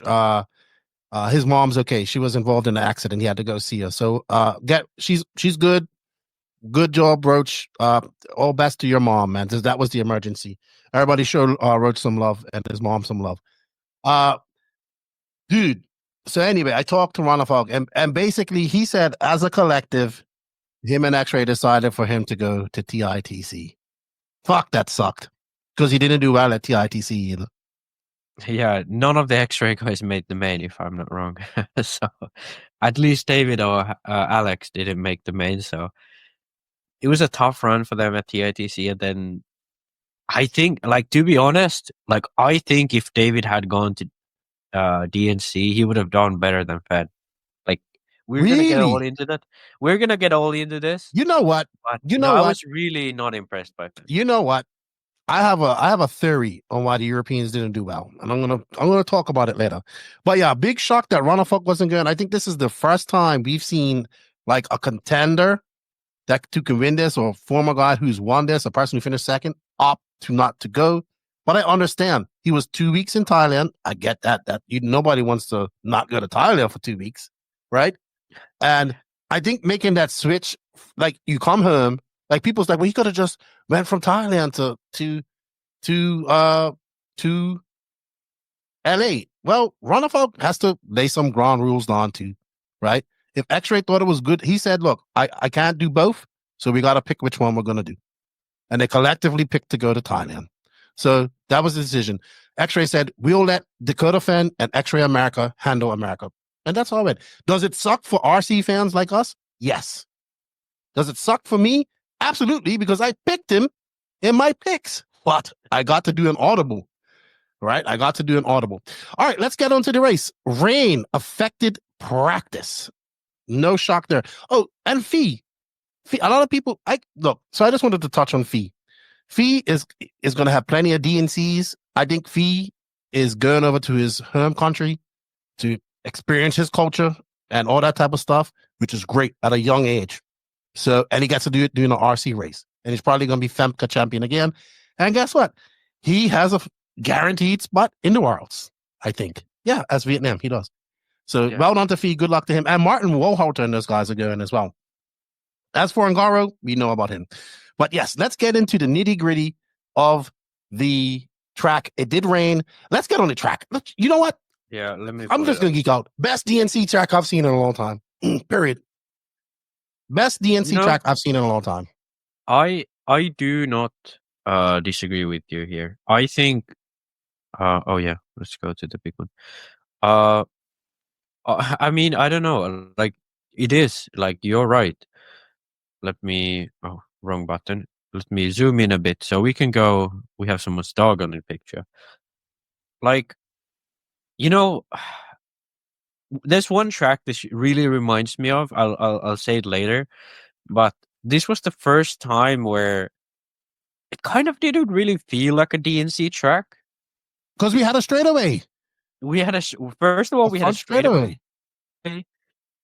It doesn't have that, you know, Fear Farm-esque, you know, flowing jump sections, and it also doesn't have that sort of DNC getting blown out 90-degree corner after 90-degree corner set that we've always had at since it moved to California. So, like you said, at the very least, the best layout in California. I don't know, best ever. Really like the 2018 layout in Fear Farm. Fear Farm also has really good layouts. I shouldn't say best ever, but one of the best I've seen in quite some time. I would agree with your points. There's not just 180. There's some elevation. I really like the big send it triples. Can we go back? They actually worked the triples. Yes. And this one was extra difficult. What it should have been, the second one going up there, because you had to get that bull turn right. The whoops. I know you're not a big fan of the whoop or anti-rhythm section, as they were calling it on the stream, but I liked it because I love chaos. Yeah, well, you know, my take on the whoops, it was that E-Buggy was bad. The E-Buggies were terrible in the whoops. Always. But then I looked at the Nitro Buggy main, and it was actually not that bad. The Nitro Buggy, especially by the main, most of these guys got them down so that they didn't really make mistakes with them, and they had the rhythm down. So I think, you know, that was E-Buggies were bad, yes, but I think overall the whoops wasn't as bad as I anticipated them to be. Not the best whoop section I've seen, but definitely not the worst either. Joey's done whoops before. Probably like the best whoop section I remember him doing, but still not a huge fan of them when they're done in this way. Also, sorry, go ahead. Sorry, Max. Enemy talk. Yeah. Just to go quickly through the track. One thing I do want to point out that although it has a front straightaway, it's a very American style track. And I said it resembles one track, and I'm going to say 2016 Worlds in Vegas. Mm-hmm. It's like there's high speed, there's hip jumps, there's proper doubles. No jump is like impossible to make. It's very doable. But it's also very technical. Lots of like corner to jump combinations, then the whoop section, and then off camber corners like here before the triple, and then after the triple, a specific two-line option here. I I think the only like DNC style jump is the, I don't know what you call this, the Hip very jump. huge hip jump in the right back corner. Other than that, it like reminded me a lot of the 2016 Worlds, obviously with a bit bigger jumps, but I don't know. I will tell I you, have to say, definitely one of the best layouts. yeah, and I talked to like Salty Joe. He's a sportsman driver, and he was like, the track's nice. He liked it. It's easy to get around. Everybody seemed to be happy. Even JQ was like, yeah, the track was good. Even Greg was like, yeah, the track was good. And you know how it is, how hard it is to get a compliment from them. Well, my favorite part of the track was obviously these triples. But if you could just bring it over to the finish line area, sort of, please, if you can. So coming off her, this was actually one of my favorite sections. I love step ups. And honestly, I don't think anybody makes step ups like Joey. This was a weird type of step up. So it went on into a bull, but right here, if you go right on that corner where if you come back some, like right there was a hole, but it was like a jump into a hole. So you would see like the Nitro cars or the E-Buggy cars go into the hole and just pop out of it and then hit that thing. And then as they came on this 180, it was so rough that people had to go on the outside, some people on the inside. That little corner right there was a deciding factor later on in the mains. So for me, if I was going to rate this track out of 10, I'm going to give it an 8.5. I think that's what I'm going to do. I think I could even almost give it a 9. I think it's a 9, especially considering it's DNC, because the thing is that DNC tracks always get really blown out. So it's kind of somewhat out of your control how they're going to turn out. Mm-hmm. But even if they got blown out, they were still like really good. So big thumbs up to the track. I don't really have anything bad to say about it, because the thing is, I've always complained at DNC that the jumps are too big and too hard to make. Like last year, I remember people crashing on the left-hand double a lot of the times. And then I can't remember which year was it. Was it 2019 when there was this huge double, triple, double, or whatever the section was? And it was like a nightmare for marshals. But this year, the first triple, anybody could make it. They kept the jump face good. It was a real big run-up. Anyone could make it. And then the second triple, if you didn't want to triple it, it was okay to double single. So you didn't have to triple it. And I think that's exactly how you have to design tracks like this. And every other jump was, yes, technical, but it wasn't like impossible to make. And that's exactly how it should be. So big kudos to Joey. Nothing bad. And you know what? They did get the track going. So basically what happened was practice, I think they did get into some practice on Wednesday, but then it rained. And then it rained all day, right through the night, I think till no. They got going with E-Buggy practice the next day. They didn't get much practice, if I'm not mistaken. They might have got one round of practice, I think. I think they got one round per class. I don't even know if they got Nitro Buggy practice at all. Or if they didn't. I don't think they did. They just got E-Buggy and Truggy. Yeah. So and then E-Buggy, E-Buggy and Truggy, they only did one round of qualifying on Thursday. So, and then they had to cancel it, and then they ran the next round on Friday, and then they only ran 2 rounds of Nitro Buggy. Which I think was the right decision in the end, because dude, there were some guys that were now you could say this, there were some guys that were way down the line in their first run of E-Buggy, but then they bumped right up. But the same could be said, you still need that third qualifier, right? And I think that affected Nitro because there were a lot of guys down, very far down. But and then some guys like, sure, I don't want to say that, this guy didn't deserve to be in the main or whatever, but there were drivers who had one good round and nothing else, and then sucked in the main too. So like, it's like, sure, it's nice to make the main from a one good round, and you can say you made the main, but it doesn't really. 2 rounds is too little to make up qualifying, especially if you do it 5-minute qualifiers, with like top 3 laps or whatever, then sure, you can have that. But 5-minute qualifiers at DNC with the weather changing, track changing, everybody crashing a lot, it's really like you just have a lucky round and you can make it into the main. I want to say something though. It was like just under 700 entries. The people count was down low too. So this didn't have as much entries as years prior. I think this was perfect. If it would have been 900 entries, they would have never got 4 rounds of qualifying in. So This worked out perfectly. Actually, I'll talk to people like even JQ said, yeah, the entry count was just right. He says it was less people. It was way less people, but the entry count was just right. Like the number of entries. So let's not get that confused. So that was a addition to, and you know what? We got to give flowers. We're critical when we're critical, but we got to give flowers to everybody, Joe and the crew, getting that track up and going and ready for these guys. They always do a good job of that, and luckily the track didn't get too much rain, but they were kind of good to go from there on out. And in E-Buggy, it was Canas who was came out of the gate flying. No surprise there. He was last year's champion. He looked very strong. Cole Ogden, third, round one. Wow, that was impressive. I think he was third, round one. Very impressive. Rich helped him out a lot. And Phend pulled it together in Q2 because he had I think if I'm not mistaken, he had a very horrible Q1. So I'm not surprised at Phend. Phend, I expect him to do that type of stuff. And Boots looked to be en route for a similar performance as last year. So I can't remember that. Behind the top three, we had Maifield all the way down to ninth. Shocking. But he ended up winning this. Strong showing for other techno drivers, Heckert, Figueiredo, and Van Dalen. We're going to talk about Heckert later.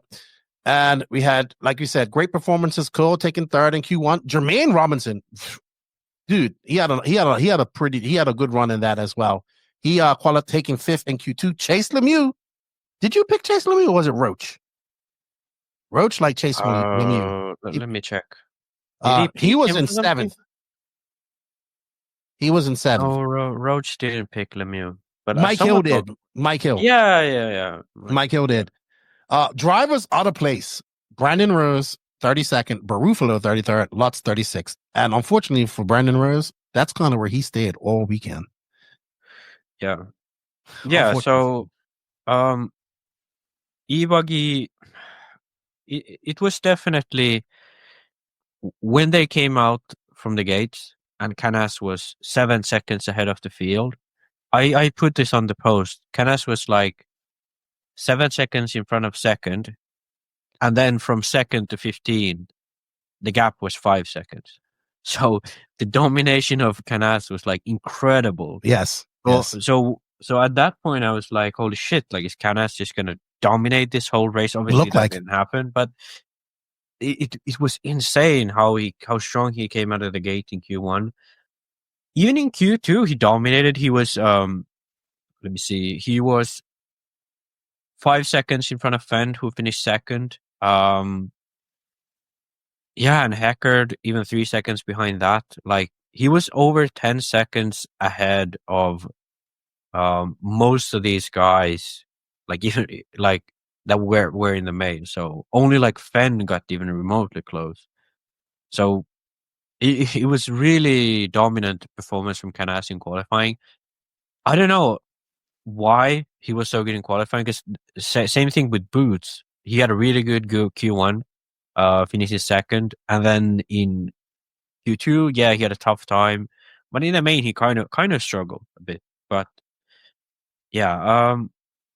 either way, did we already talk about Cole? Incredible Q1. You said he had a good Q1. Yeah, he did. He had a good Q1. Nothing really after that. No, nothing. Other notable performances. Burak made it into this race, which was, I think, this early final he made. A little bit of a baptism of fire for Burak going to DNC, but I kind of expected that. But in the end, in the 10-minute final, it was Ryan Maifield, man. Actually, it was a great race because Canas kind of broke out to a lead at the very beginning, and I was like, all right, he's going to dominate. Then, lap 6, he made a mistake and he dropped on to third. And he was kind of in the mix with those guys. It was Phend and Maifield kind of battling it out. But, dude, I'm going to use one word to describe Maifield. Resilient. That's what I felt like Mayfield's drive was in all classes at DNC. Resilient. Maifield ended up just winning. I think if I remember correctly, him and Phend had a little bit of a battle going on. And I thought that Canas could always get there, but he just never did. And fucking Maifield wins first one of his 3 in E-Buggy. Impressive for Maifield. Gets off to a good start. From 9th on the grid, too. Yeah. With Canas, I felt like he was... I mean, if you look at the lap times specifically, yes, Maifield was fast, but he wasn't really like fastest around the track. Like if you look at him going around the track, he was definitely not like the fastest guy.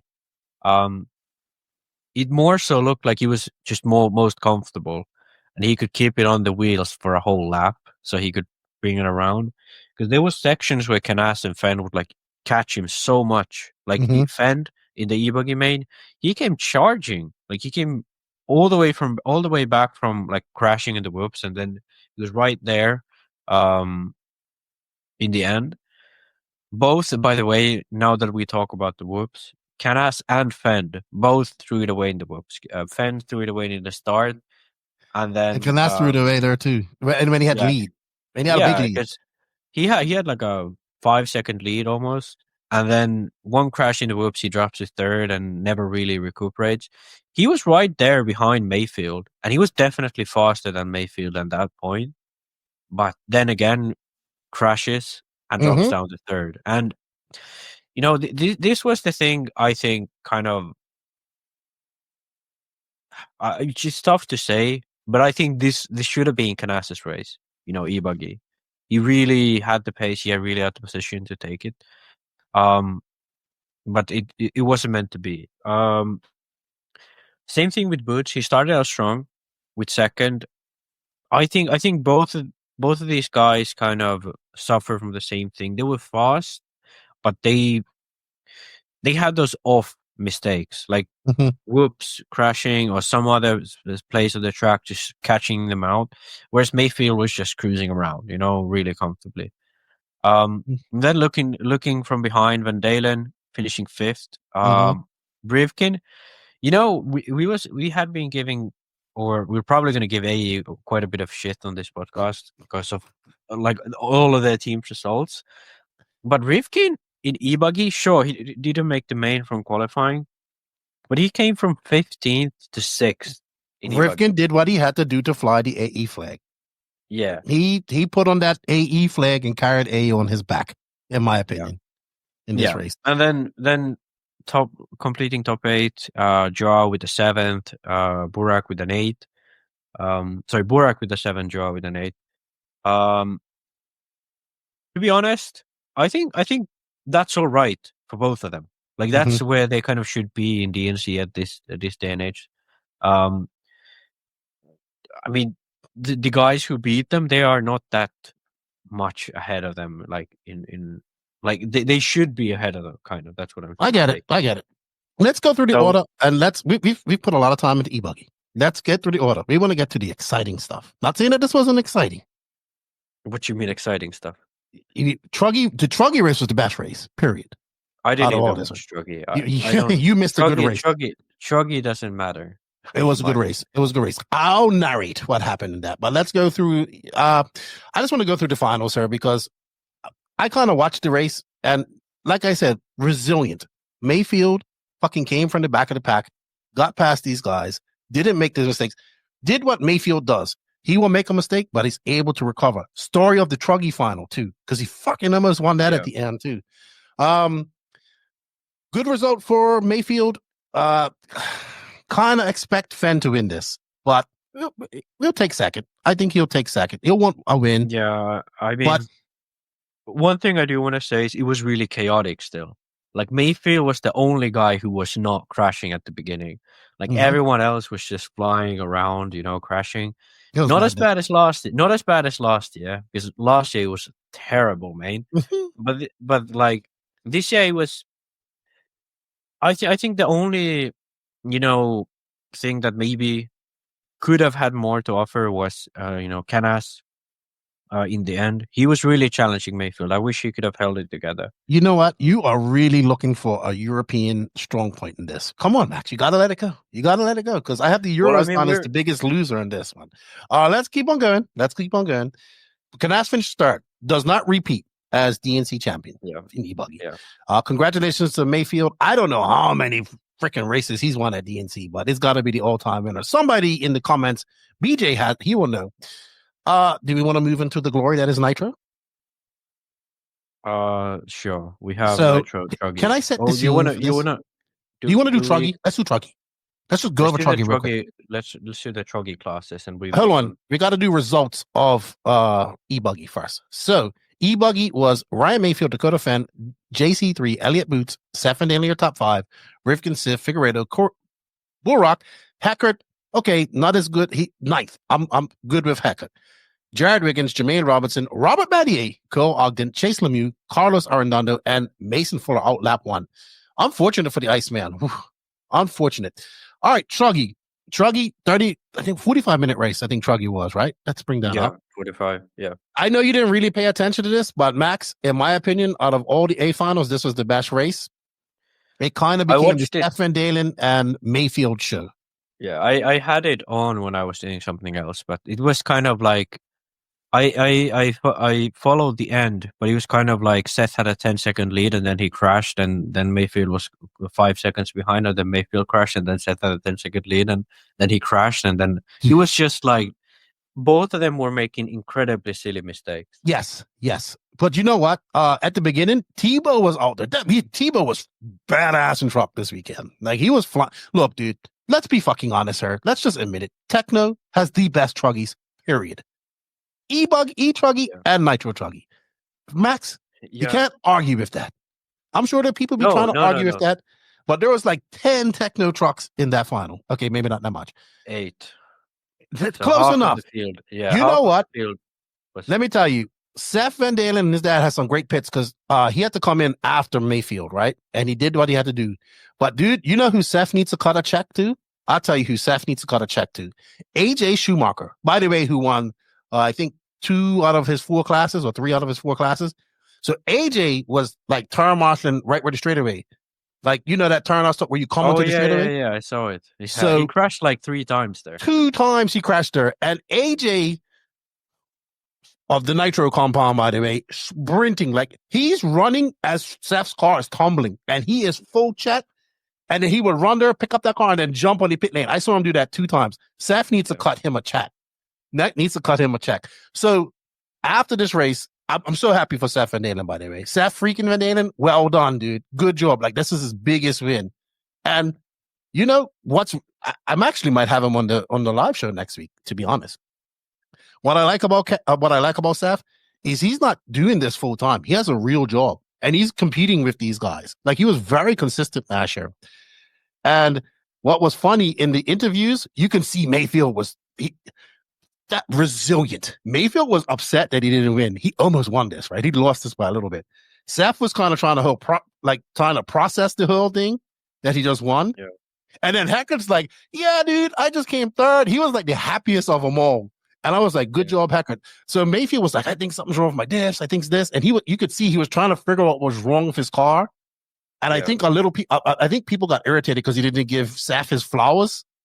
Right? He did. Yeah, he was kind of like the thing was funny because it was kind of like Mayfield. He did say at the end of the interview, he was like, I don't want to take anything from Seth. He drove great, which I think like he genuinely did believe that, but he definitely felt like he should have won that. Well, he was like, oh my, something must have been broken. Yes. My car sucked. Like a diff broken, something's broken. The thing was broken. You know, he kept saying it, but in the end, he came through and said like. Well, also when they got started yesterday, you heard he had said that I just missed that up. And then when he won, the next day I think he won E-Truggy. He gave Seth more flowers, right? Yeah. So. Well done to Seth Van Dalen. Like he went out there and took that win from Mayfield, and he almost lost it. And AJ Schumacher, make sure you get that check for all that badass turn marshaling, dude. He was on it, and congratulations to him. All right, let's get into the glory. Can I set the tone? I set the E-Truggy? E-Truggy was awesome. It was completely stacked. Congratulations to Ryan Maifield. Good job. You just only care about Nitro Buggy. Dude, E-Truggy was awesome. It was awesome. But you know, we only have limited time here because JQ needs to use this, and you're sick. And Nitro was fucking awesome. Right? Okay. So Nitro, it's glory. Yeah. So I have to set the scene. I have to set the mood. Okay. Here it is. DNC 2025. Nitro is about to start. Everybody's excited. Everybody's been waiting for this all week. All week. This is the big enchilada. It's at a decent time, so everybody can watch it online. Great. everybody can stay. You know what somebody told me? He goes, this is the first time people have been able to watch the final because they were able to be there and not have to leave early to go to work the next day, right? Because a lot of people go work locals, right? Yeah. Set the stage, everybody around the track, up on the containers, around the track, up in every little spot that they can get. Anticipation is high. You know, lots of pressure on the Americans right now because, you know, it's 2-1 at this point. It's 2-0 from the Worlds. 2-0, 1 for Europe, AMS. You know, whenever the Europeans and the Americans have got together, I'm there nervous. I'm like, it's not going to be a Euro DNC. It's not going to be a Euro DNC. Start of the race. Boogity, boogity, boogity. They go. Canas and Boots to the back of the pack before the first lap is even out there. I'm like, it's done. We're done. European domination going right there. Race is going. Okay, that's done. They're out. Mind you, they did a good job of coming back. Both of them. They got back up to 4th and 5th, and Canas probably could have got 3rd if he didn't blow out. That I was told. So here goes the normal guys. Phend and Maifield. They start going at each other. Let's see. I wrote down notes. I even wrote notes while I was watching this. See? Notes. But now I can't read them. I can't read them. I don't know if this is Truggy or Buggy notes. Yeah, it's Buggy notes. But to be okay, let me Canas and Boots, I don't know what the fuck happened in the first lap, but they was just like, hey, I want to make my life as difficult as possible. And both of them had like incredibly bad first lap. Yeah. You know, Boots dropped to 14th. He had a 51-second lap. And Canas, he dropped to 13th with a 50.6. You know, the only drivers behind them were, I don't even know who was. I think it was like really Barufalo. No, Barufalo got up there for a minute. Yeah, I don't really know who was in the back. Must have been Lutz. Lutz was the only one who suffered more than these two. But I don't know what happened to both of them, how they screwed themselves up that bad. But either way, they was in the back. But then, even after the first lap, Phend was leading by like 2 or 3 seconds already. Like, Maifield started second, but he did not have that good of a first lap. He had a 42-second first lap, whereas Phend started with the 41. So you already a second ahead, and then obviously he started ahead and so on. So, yeah, I don't like the start. Well, Phend's got this, because then until like the second pit stop, Phend had like almost a 10-second lead. You know, Then he crashed twice. That one was weird after the pits. No, he crashed He came out of the pits in front of Maifield, and then he just spun. Like his cars just like spun over. Then he got by Maifield. Maifield crashed. He got into a great big lead again, and then something happened to Phend, and the man just melted. You know, like he did not do well. And while that was all happening, Fuller was there. He was like in third hunting. Yeah, but the thing about Fuller is like he started from 6th, so he didn't have like the best start. He did not. Sure, he got up from his starting point, but he wasn't like smooth sailing. That he was right up to the front in the beginning. He actually had to fight for it. Oh, he did. If it wasn't for Maifield and Phend like crashing, like competing who crashes the most, Fuller would have been way back. Like he would have been way out of reach for the fight. Because he got into second on lap 18, which would have been like after the second pit stop. So he was far away from the fight from the top until the 15 minutes had passed. Yeah, and he was actually bad. He was going between second and third up until lap 28, right? And then he got into first, and he actually led this race for quite a long time. And so I'll be honest. I have not been this nervous watching a race as much as when I watched the 2022 Worlds when Ronafalk and Ongaro were battling out. Like, I was like, this is me watching the race. Like, breathing like this. I was so nervous. I was like, the prophecy is going to be fulfilled. It's going to be fulfilled finally. Like, you know, like if Fuller wins this, I'm fucking geeking out, right? I'm already popping champagne. 15 minutes And to it's go. funny because we on the previous podcast, we was like, oh, this man hasn't delivered on the expectations. Like, what we're gonna do about him? You know, like can we give him another shot on, like, does he belong at the top? And then he pulls out this kind of result.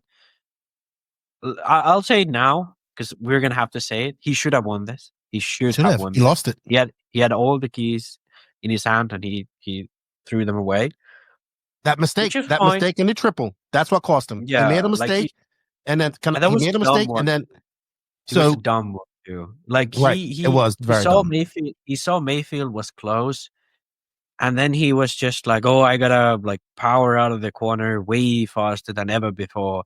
Lost the rear end, and then ended up doubling the triple, getting caught on the pipe. Maifield ran away with it, and he did recoup after that. Though he did recoup. He did everything he needed to do after that. He stayed in touch.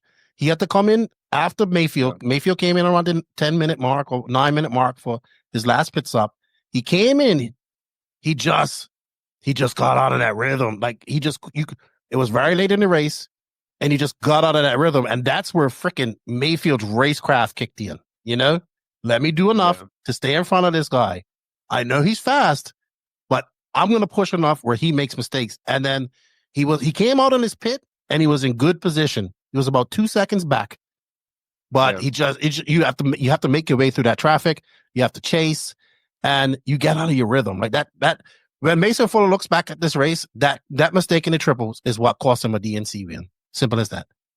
And 100%, the resilience of Ryan Maifield to win this in the end. That's why I said I'm going to use one word to describe Ryan Maifield at this race. It was resilience, because he was fucking resilient. And I don't think Maifield was the fastest guy out there. I think he was the smartest guy out there. And that's why he got these wins. That's what I think. Well, I have a theory on like why he was so good this year instead of like last year. He was struggling. He did struggle last year, and there had been races we had struggled before. I have a theory on that, but I'll save it for the end of this. About Phend, like I said, he melted. He really did. Like, could it be that he set up his car for qualifying, and then, you know, after the second pit stop, it slowly started going away? Because if you look at his lap times, it's like he's running 41s, low 41s in the beginning, and barely drops into the 41s until the last pit stop. Because like Maifield especially usually gets faster by the end. He does like pretty much only 41s for the second to last pit stop. He does like low 41s, 41-0 even. And I think that is the biggest issue with Phend, or was biggest issue with Phend at this race, that when he dropped to third, he barely ever dropped a 41 lap time. You know, whereas Maifield and Fuller was running these consistently. I'm not going to talk about Canas yet because he dropped some 40 laps. So he was on another planet in the end. But I think that was Fend's biggest issue. He was good for the first two stops, and then something dropped. I bet if you went and asked him what was wrong, he'd say he had the diff oils was too thin, or, you know, the car wasn't set up for the main, whatever it is. And, you know, when you wasn't on the show, but we did the show with Will, and that was about the FTC race. He dominated that race. Maifield had no say in it. It was at this track, similar layout, everything. Phend. Oh. But you know what? Race. Not FTC. NSX. Oh yeah, sorry. NSX. Yeah. It was at Westergaard's race. And sorry. NSX race. And he dominated it. Nobody had a say in it. But that main was 20 minutes. Mm-hmm. That main was only 20 minutes. So I think that must have threw him off. Like, could be. He must have thought that his car would be good for 45 minutes. Now at the 20-minute mark, he just lost the car, because that's what it looks like when you look at the lap times. And when you look at him having almost a 10-second lead, dropping half a lap behind until the end, Canas was only 4 seconds behind him in the end. I know he was on it. He was on it. He was throwing on. He was throwing on some heaters. Canas was. It coulda, shoulda, woulda. It sounds like they got smashed at the beginning. I asked Robert. He said they got taken out. They got creamed at the beginning, which is gonna happen. That's the risk you take when you ain't starting like right up the top there. Yeah. Should we just talk about like Canas's run? Because go ahead. Like you want to. You need to talk about Canas. Well, yeah, because he was actually by far like his best lap is almost a half a second faster than anyone in the main. Not anyone in the main, faster than Maifield, and then or anyone in front of him. Because Heckard actually had some real heaters at some point. I don't know how he had this, but he did. And he came from all the way from 13th after lap 1. Then another big mistake, a 47 second lap on lap 9. And still he ended up just a few seconds behind Phend and a half a lap behind Maifield. This is a really impressive performance for him, all things considered. Sure, he should have been there in the front, but if he got into the front like Boots got last year, I think Canas would have walked away with this quite easily. I see where you're coming from. People's gonna say you're just sucking, you're just hanging off Canas's nuts, but lap times don't lie, right? Yeah, well, I will talk shit about him in the end. So don't worry. Don't worry. Like I said, lots of good positives coming out of qualifying here as well. Let's look at some of the guys that were in this race.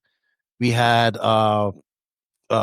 Drake, Lime, and FCJ. Well, I'm not surprised that Frankie. I kind of knew he'd be in the finals here. He was quite far up. I think he qualified 9th.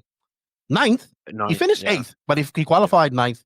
Captain Lime right into the show in 10th, finished 10th.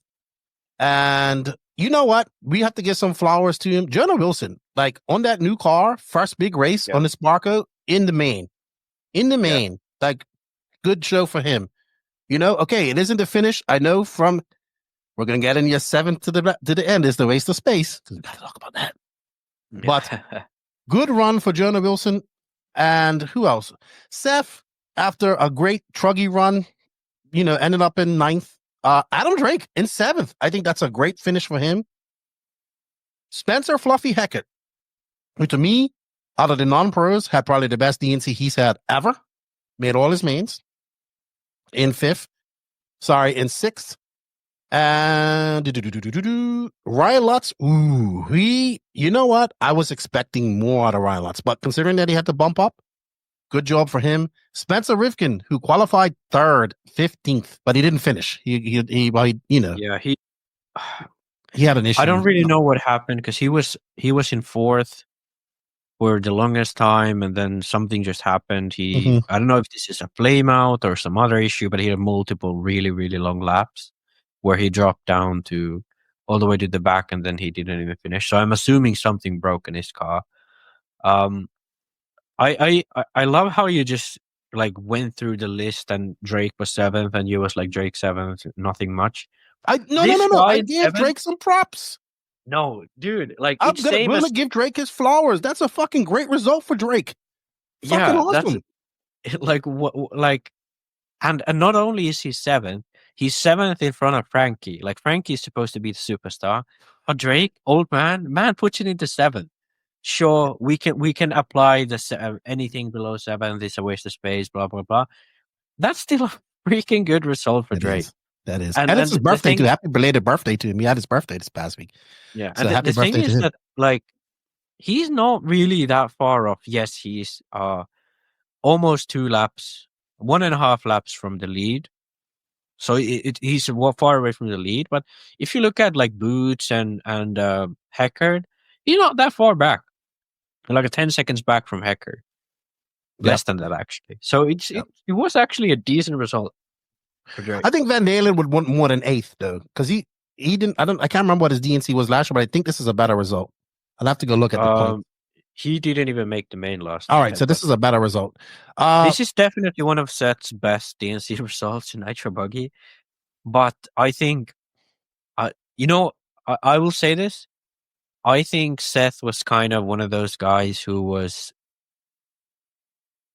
Maybe he was happy that he won Truggy, and then he was content with that. I think that's what happened to him. Oh, we'll find out. We'll find out when I talk to him next week. I think the the biggest drivers out of place here, Killick in 22nd. You know what? Killick was a non-factor in the B main, if I remember correctly. I don't really look, this is his first time coming to DNC, right? It's going to take time. This is not a race that you go over there and do well on your first time. It takes a few trips over there. It took, it's taken Canassa a few trips to get up to speed. He's been there quite a few times. Robert's been there a few times. Barufalo, Figueredo, or Ronafalk, all these guys. So it's going to take some time for him to get up there. The Rose, though, 47th, DFL. Yeah, he was lost after qualifying. We did not expect this out of Rose at all. Yeah, I don't. And now that we talk about Rose, he was not the only associated driver who had a bad run here at the DNC. I went to the results and I just scrolled to the bottom. It's easier to find these guys that way. Some smacks, Jesus. AE didn't do nothing to you. AE didn't give you the shellacking in the media this weekend. Come on. No. But okay, Jona.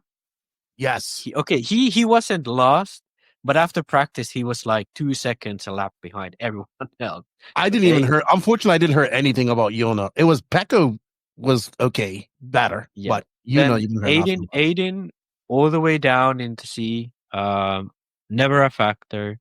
Then when we look at the other guys, actually Setzer wasn't that bad now that I think about it. He was 17th after qualifying. Sure, he didn't make an effort in the B main, but either way, that's not terrible for him.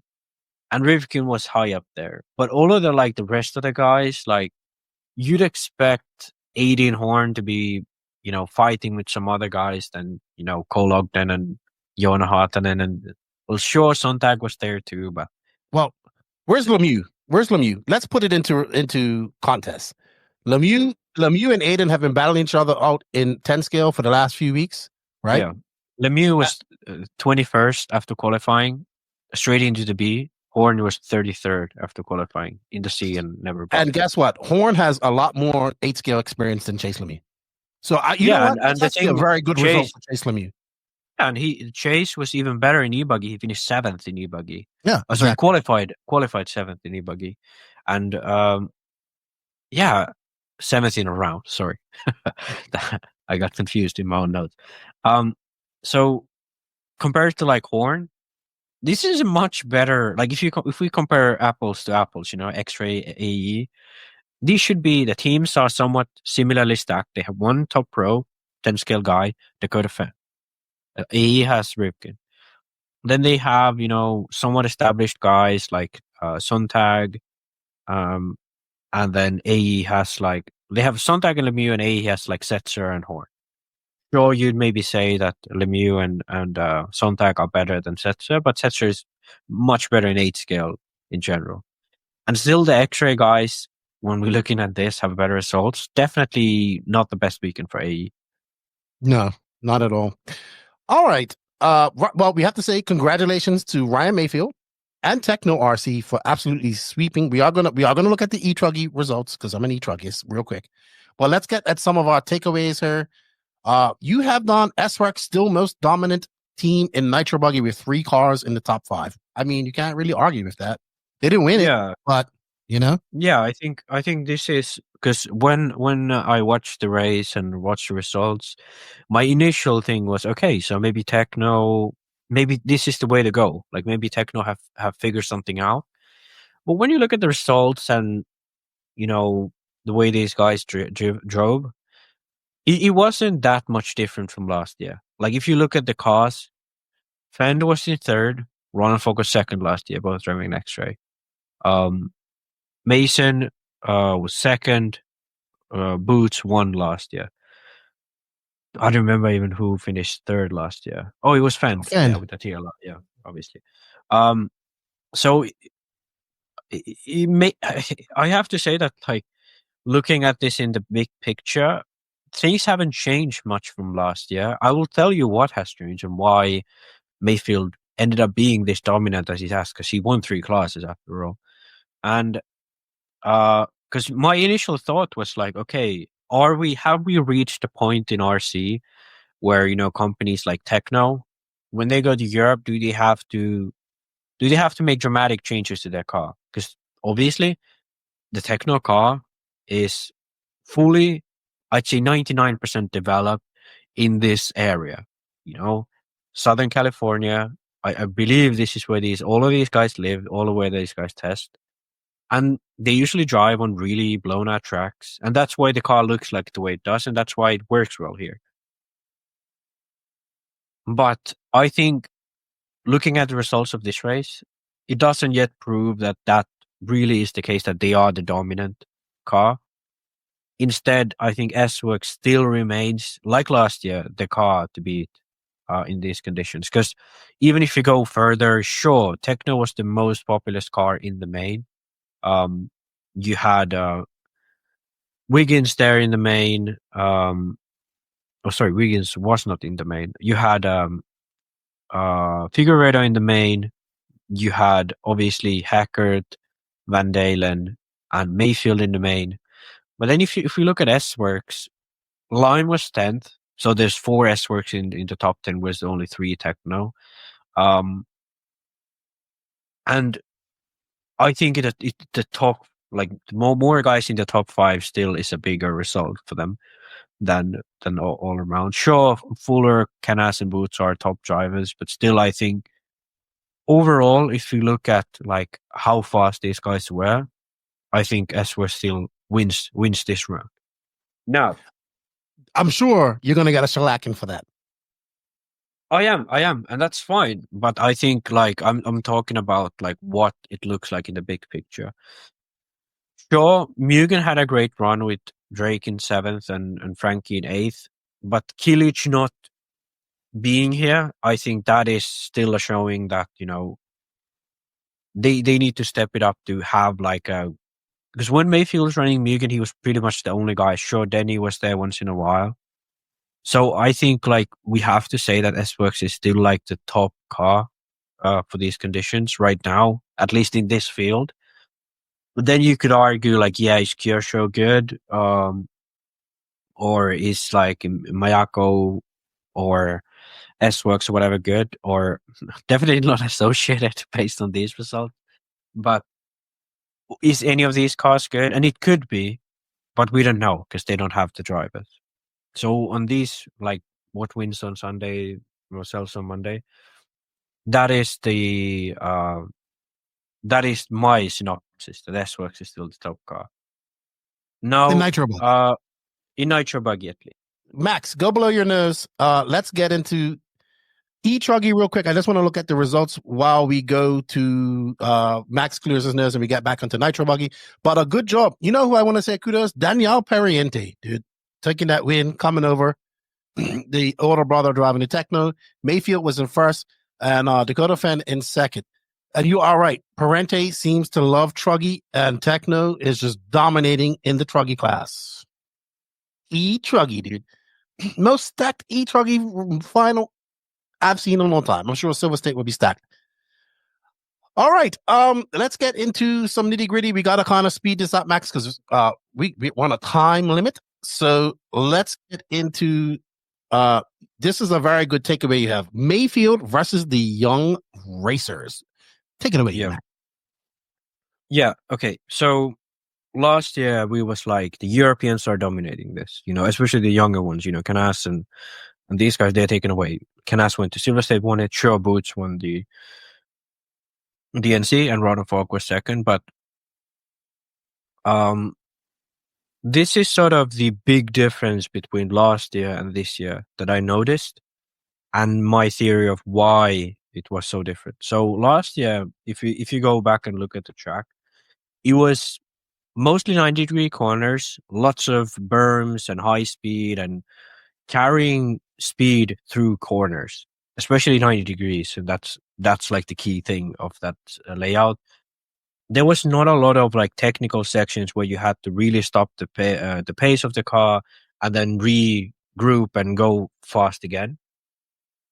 And this is the key, because that's the benefit of the Europeans, because that's the way they drive. That's the benefit of, most of these cars that these Europeans drive, like the S-Works and X-Ray.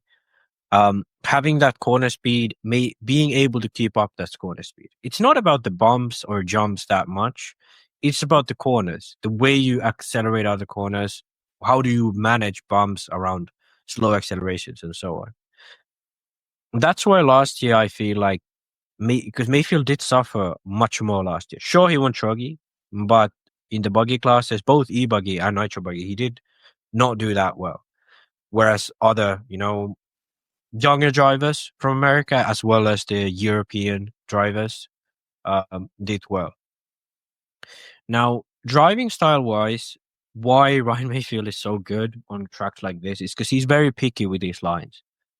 Like he said in the Nitro main, he tries different lines, he chooses what is the fastest, and then he does that, no matter where the line is. It can be tight, it can be open, it can be over the bumps, it can be around the bumps. Whichever he feels is the fastest and most comfortable for him, he'll take that line.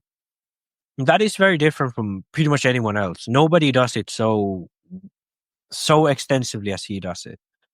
And Phend especially, he drives a very delicate car, so he goes for the most like geometric line. Even though sometimes he has to go over the bumps, he'll try to avoid the bumps as much as he can. But there are sections that for his car, it will be really hard to go fast around without going over the bumps. And that leads to him making a lot of mistakes. That's just how it is. Then Mason, he's a bit more in control than Phend. But the issue with that is he has to take a lot of risk. He has to go with the high speed into sections that has bumps, or take the wider line to take those bumps. He doesn't steer the car as much from the rear as Phend does. I feel like Canas, driving style-wise, is very similar to Fuller, but setup-wise is very different. And now when we go into the setup, why Maifield is able to take those lines, and you said why he has that resilience. And I said before, Maifield definitely wasn't the fastest guy out there on these specific corners, but he was definitely the fastest guy on average, especially in E-Buggy when you look at his laps. And even in Nitro Buggy, his best laps weren't that far off. But when you look at him going around the track, he doesn't look fast. And that is because he sets his car up to be comfortable. Even when the car, like, this is like a great example of this. If you place Dakotah Phend's car stationary on some part of the track and try to tell him, like, okay, now do as fast as you can for the rest of the lap, and you did that same to Maifield, 10 times out of 10, Maifield would do that the rest of the lap better. Because he makes his car so that he doesn't really need a rhythm. He doesn't need to have the car set up 2 corners before. He makes a car so that if something changes on the track, if something changes around to him on the track where he's battling another car, his car will still react comfortably to his inputs. And that way he can, for example, the front straight, before the front straight was a great example in E-Buggy. Everyone else was going over the bumps, really struggling, whereas Maifield went around the bumps, not fast. He wasn't fast around there, but not a single time he made a mistake there. He had his line, he took that line, and he made it every single lap. Whereas every other guys were always on the edge of making a mistake. And that's what his resilience is. He trusts what he does, and he sees if it's enough, and most of these times it is enough. And the reason why Canas is so fast is that he's one of those guys who drives his car to the edge. Ongaro is a different one because he wants the car to handle a certain way, and if it handles that way, he's fast. Whereas Canas is like, he wants to find the edge of the car and then go as close to the edge with the setup as he can, but still feel comfortable. You can do that very well in Europe when the track conditions don't change. Well, then come to America and the track conditions change mid-main, it's going to bite you a lot of the times. That's what happened in E-Buggy. He crashed in the whoops. He crashed in the end when he was challenging Maifield. And that's the price you have to pay. Sure, you're fast, but that's the price you have to pay. Phend is similar to Canas, but in a very kind of a different way. He more similar to Ongaro, that he wants the car a certain way so that it steers from the rear end. And on a track like this, if the car steers from the rear end, when you exit the pits in front of Maifield and you get a little bit offline, you're going to have that spin. It looks ridiculous. It doesn't look like you're a pro driver. But that's because he sets up the car that he is in control of the edge. Ronefog has the same thing.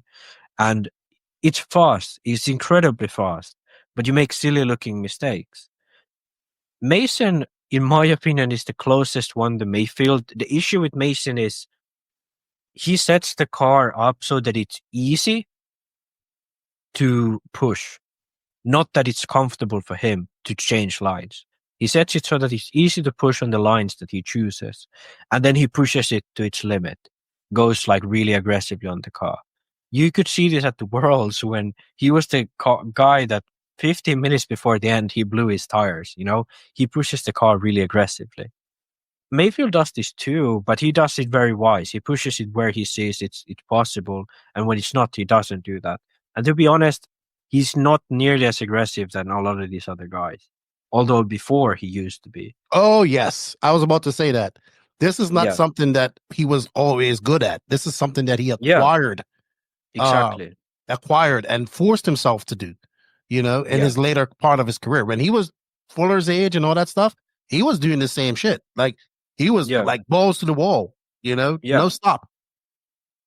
And I think that is the thing now, that Phend has obviously developed his style and he likes that style. Canas, I'd argue the same. He has established himself as a driver. Fuller has a different situation because he has the toolbox. Like he knows what he needs to do as a driver to be fast.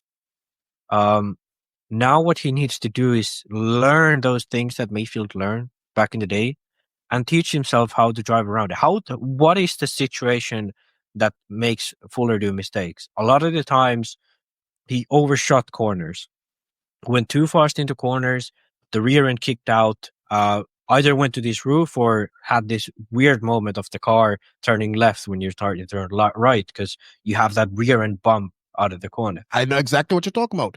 Right as they were coming off that hip jump to go into that, to make that 180, to go into that step up jump before the finish line, that's where it was. You could see it. They would get on the brakes, and the car was coming up, and his skill would stop that car. Like, if that was me, I'd be in Los Angeles, because I would never be able to do that. But he was able to bring that car under control, put it on there. But that's all movements that are wasted, right? It's not smooth. Exactly. There's thousands of a second in those little movements that make mistakes, and there's little bobbles. And that's sort of exactly.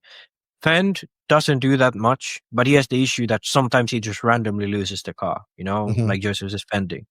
Canas is too close to the edge, and when he pushes, he makes unnecessary mistakes that allow drivers like Maifield and Ongaro to win because they are really comfortable in what they have. And Ongaro has the issue when he comes to America, it doesn't fit him because he cannot drive a car he likes. So then it hurts him. But Fuller is sort of what Maifield was before, where he makes the car stiff, he makes the car take anything he puts to it. But the issue is that it's not fast that way, and you have to overdrive it to be fast. And then you make those mistakes that you overrun into corners and so on. So he needs to find a better balance of it. And that was my analysis, and I wanted to say all of this because of the fact that I don't think Maifield has some incredible mental capacity that he can handle under pressure so much better than any of these other guys. No, I don't think it's that. It's just that he knows what he needs to do. He needs to pick his lines. He wants to make a car that allows him to pick his lines mid-race, and it works incredibly well in these conditions. In Redovan, when there was one line, he sucked. He absolutely sucked. Partly because Techno was not the best car for that surface, but partly because Joao did much better than him in Road One, and there was some other Techno guys like Van Dalen. He was actually like at times more competitive than Ryan, and that's because like that tactic doesn't work there, and that tactic is what made Maifield so good at DNC. Sure, Maifield is very adaptable, and he probably, if he really now saw what he did wrong at the Worlds, he could fix it. But that is, it's an attitude difference. Why Maifield is able to look that resilient, and he is resilient, but it's not mental resilience. It's the whole race plan is to be resilient to changes. You know what? That explains why after Truggy he was so into his brain about it, right? Yeah. Because you can see he was turning the gears to say, why didn't I win that? Because I should have. That's pretty much what he was saying. And I know a lot of people think it was just being cocky. No, he was trying to figure out, you could see his brain, his gears were going. He's trying to figure out what happened to his car so it didn't happen again, right? That's what good drivers do. And I guess I want to, Max, usually I zone right out when you do these type of things and go to Supreme Science, but I really enjoyed that. Would you say that we're seeing Maifield setting up his car similar to how Robert kind of does? I'm not saying that Robert isn't fast now, but in his later years at Mugen, Robert was always known as a driver who set up his car for the later half of the race, the second half. So maybe the first half, his car wasn't the best. It was comfortable, but it was going to be better at the end of the race. I think it's different because I think Mason and Robert set their car up more closely to each other so that it's very stiff so that they can push it really hard. And they make the same type of mistakes. The difference between Robert was, though, that, he made the car so stiff that it was too stiff in the beginning, but then it got better as the more you drove it. Okay, that makes sense. I don't think it was like a conscious choice of, let's make the car like this so I will be better. Sure, he probably learned that throughout, that it's better to do it this way so I can be, faster in the end of the main. But I think it's more so that he enjoys a car that's really stiff so that he can push really hard. And when you get into a rhythm, that type of car is incredibly fast. And especially at the end of the race, where everyone else's very delicate cars are starting to fold and it's going to get difficult, like Phend and Ronafok is somewhat an example of this. That's where Robert Battier would come in and strike, because his tires are slick, the diffs are in the right temperature, and he's on it, and that's when you catch the other one off guard. I think Maifield is very different because he's more strategic, I think. Okay. I love that synopsis. Let us know if you guys agree with Max, because that was a great breakdown, Max. I really enjoyed that. And even an idiot like me was able to follow that. Very good. Yeah. Very good. And I didn't have to give you a safety word. Shakies. Anyway, we have to speed up because we got a half an hour before JQ gets on and uses this. Let's get into the Clinic RC winners and losers. Thank you to Tony Newland, Vicky Newland for all the support. Check out Clinics RC for all your titanium needs and all types of other good goodies. Got a very nice, cool, portable, fold up car stand. That's pretty cool. Thank you, Tony, for all your support. Let's get right into it. Winners, brands. You have Techno and S-Works. I can't argue with you on those ones. Yeah. I think, like, in a sense, you could put Mayako and Sparko. Go ahead. They're medium. I give them medium. Mayako and Sparko. Yeah. That's what I was gonna say. Like, you could put there technically Mayako and Sparko because they don't have a top pro. But finishing. What? They don't have a top pro? Jesus, Max. Your hate for Cavallari is just incredible. Okay. We're going to address that in a second. Based on the last 2 years, can you say that Cavallari is a top professional in 8 scale? He made the A final at Silver State and the Nationals. Yeah, and so did fucking, I don't even know who. We're going to get into the Cavallari. You're going to give Cavallari his flowers. Let's get into losers. Associated and Kyosho. I would have to. Okay, so let's put it this way: Kyosho still made the final. I think Ryan Lutz was 2 guys. Huh? In the main. So 2 guys in the main, Rufo in there. So I didn't expect much out of Barufalo, to be honest. I expected more out of Ryan Lutz. I don't know if it's fair to call Kyosho losers in this, but somebody has to be a loser, right? So, but they still had more cars in the final than Team Associated, who has way more drivers. Yeah, okay. I think it's fair to call Kyosho the losers because this is the type of place where they should have like good results. This is the type of place where they should be like, wow, how did they do that? You know? I don't know why. Maybe this wasn't the layout. Okay, maybe this wasn't the layout where the car which suits the car, but this is exactly where that car should work. You know, blown out tracks, slow speed. Well, I mean, maybe high speed too, but especially blown out tracks with like a very variable condition, and it didn't really show. Now, my theory is because Can you make your theory fast? Because I'm about to shake you. Yeah, Ricardo Berton runs Matrix tires. But yeah, no, he didn't make the final. He did not make. No, he didn't. So Barufalo and Lutz made the final. Barufalo drives hot race. Lutz drives raw speed. But still, I was expecting more from Barufalo. I was expecting more from Lutz. I was expecting more from Lutz. I was after a great SIC.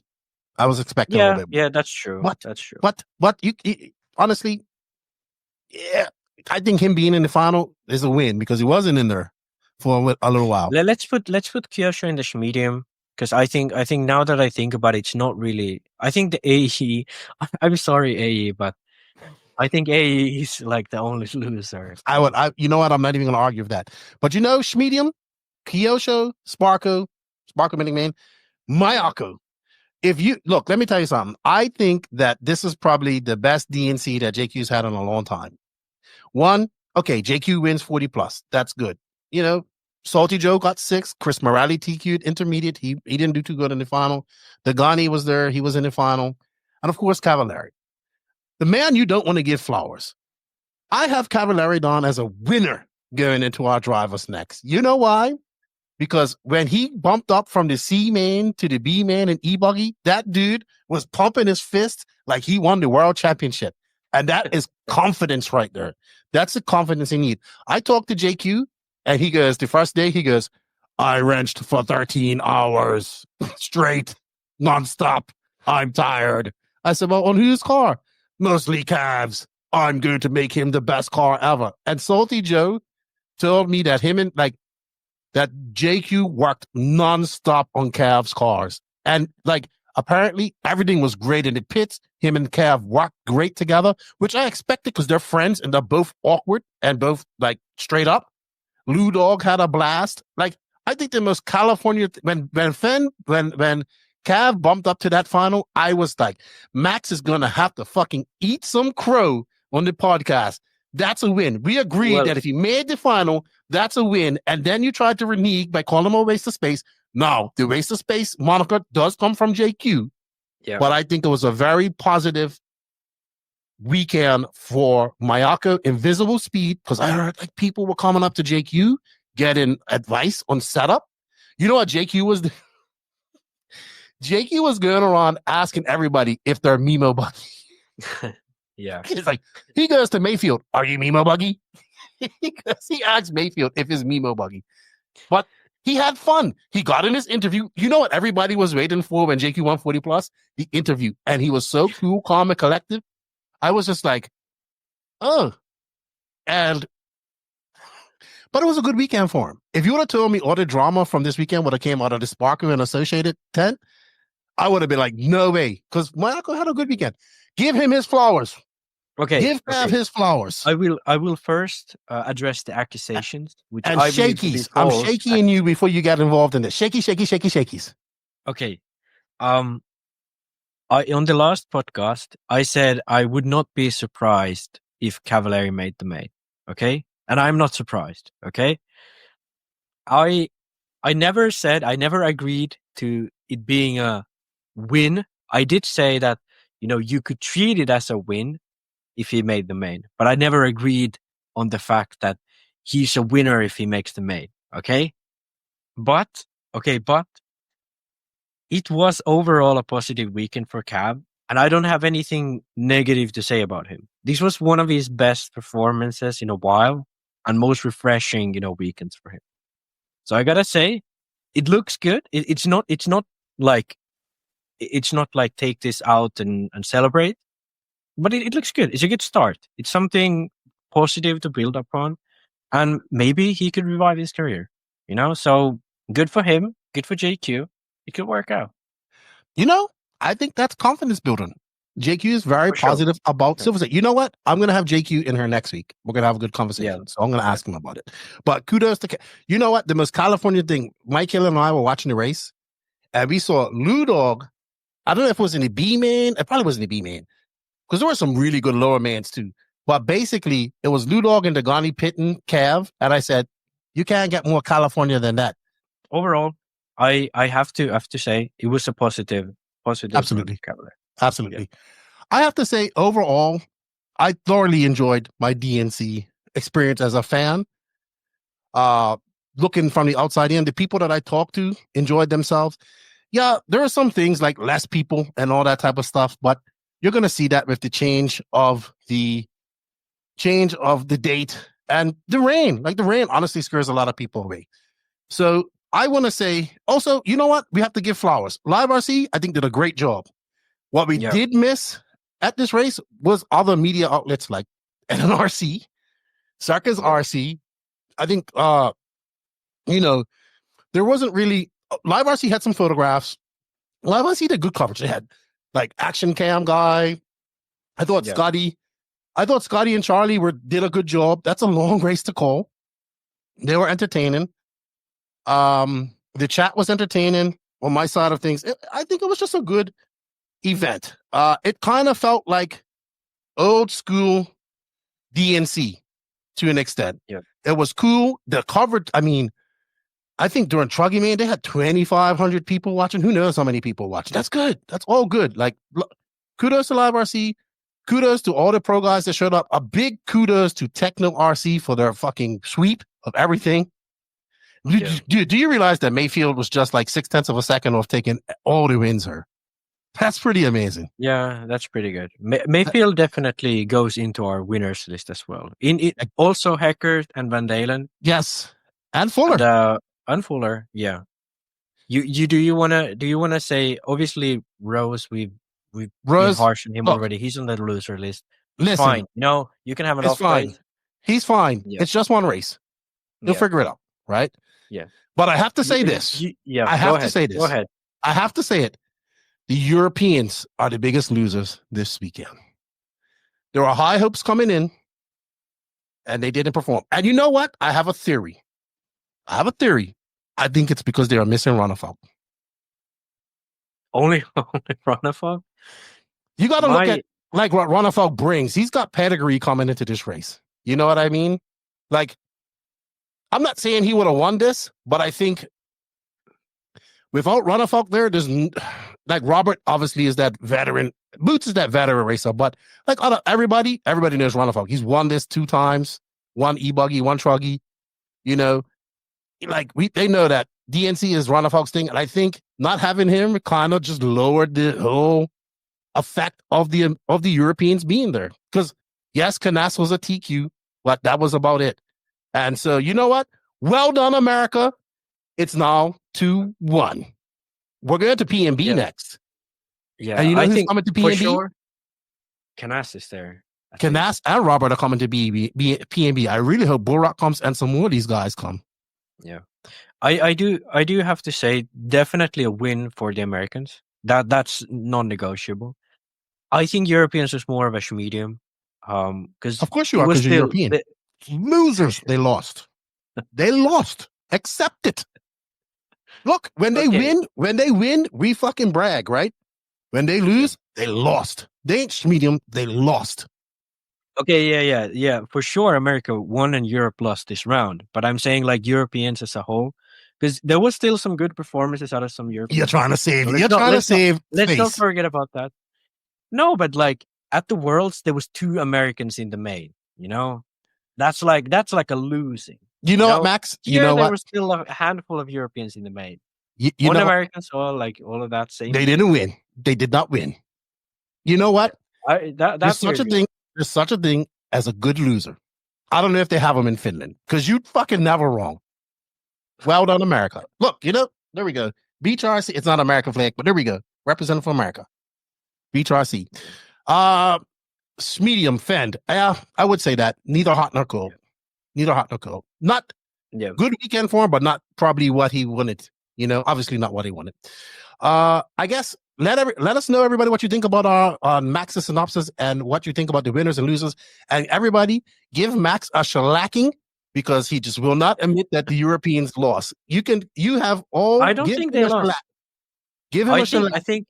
I think Americans definitely won, but I don't think it was a loser performance from the Europeans. Okay, Jesus, but this guy doesn't give, dude. All right. You don't like giving flowers.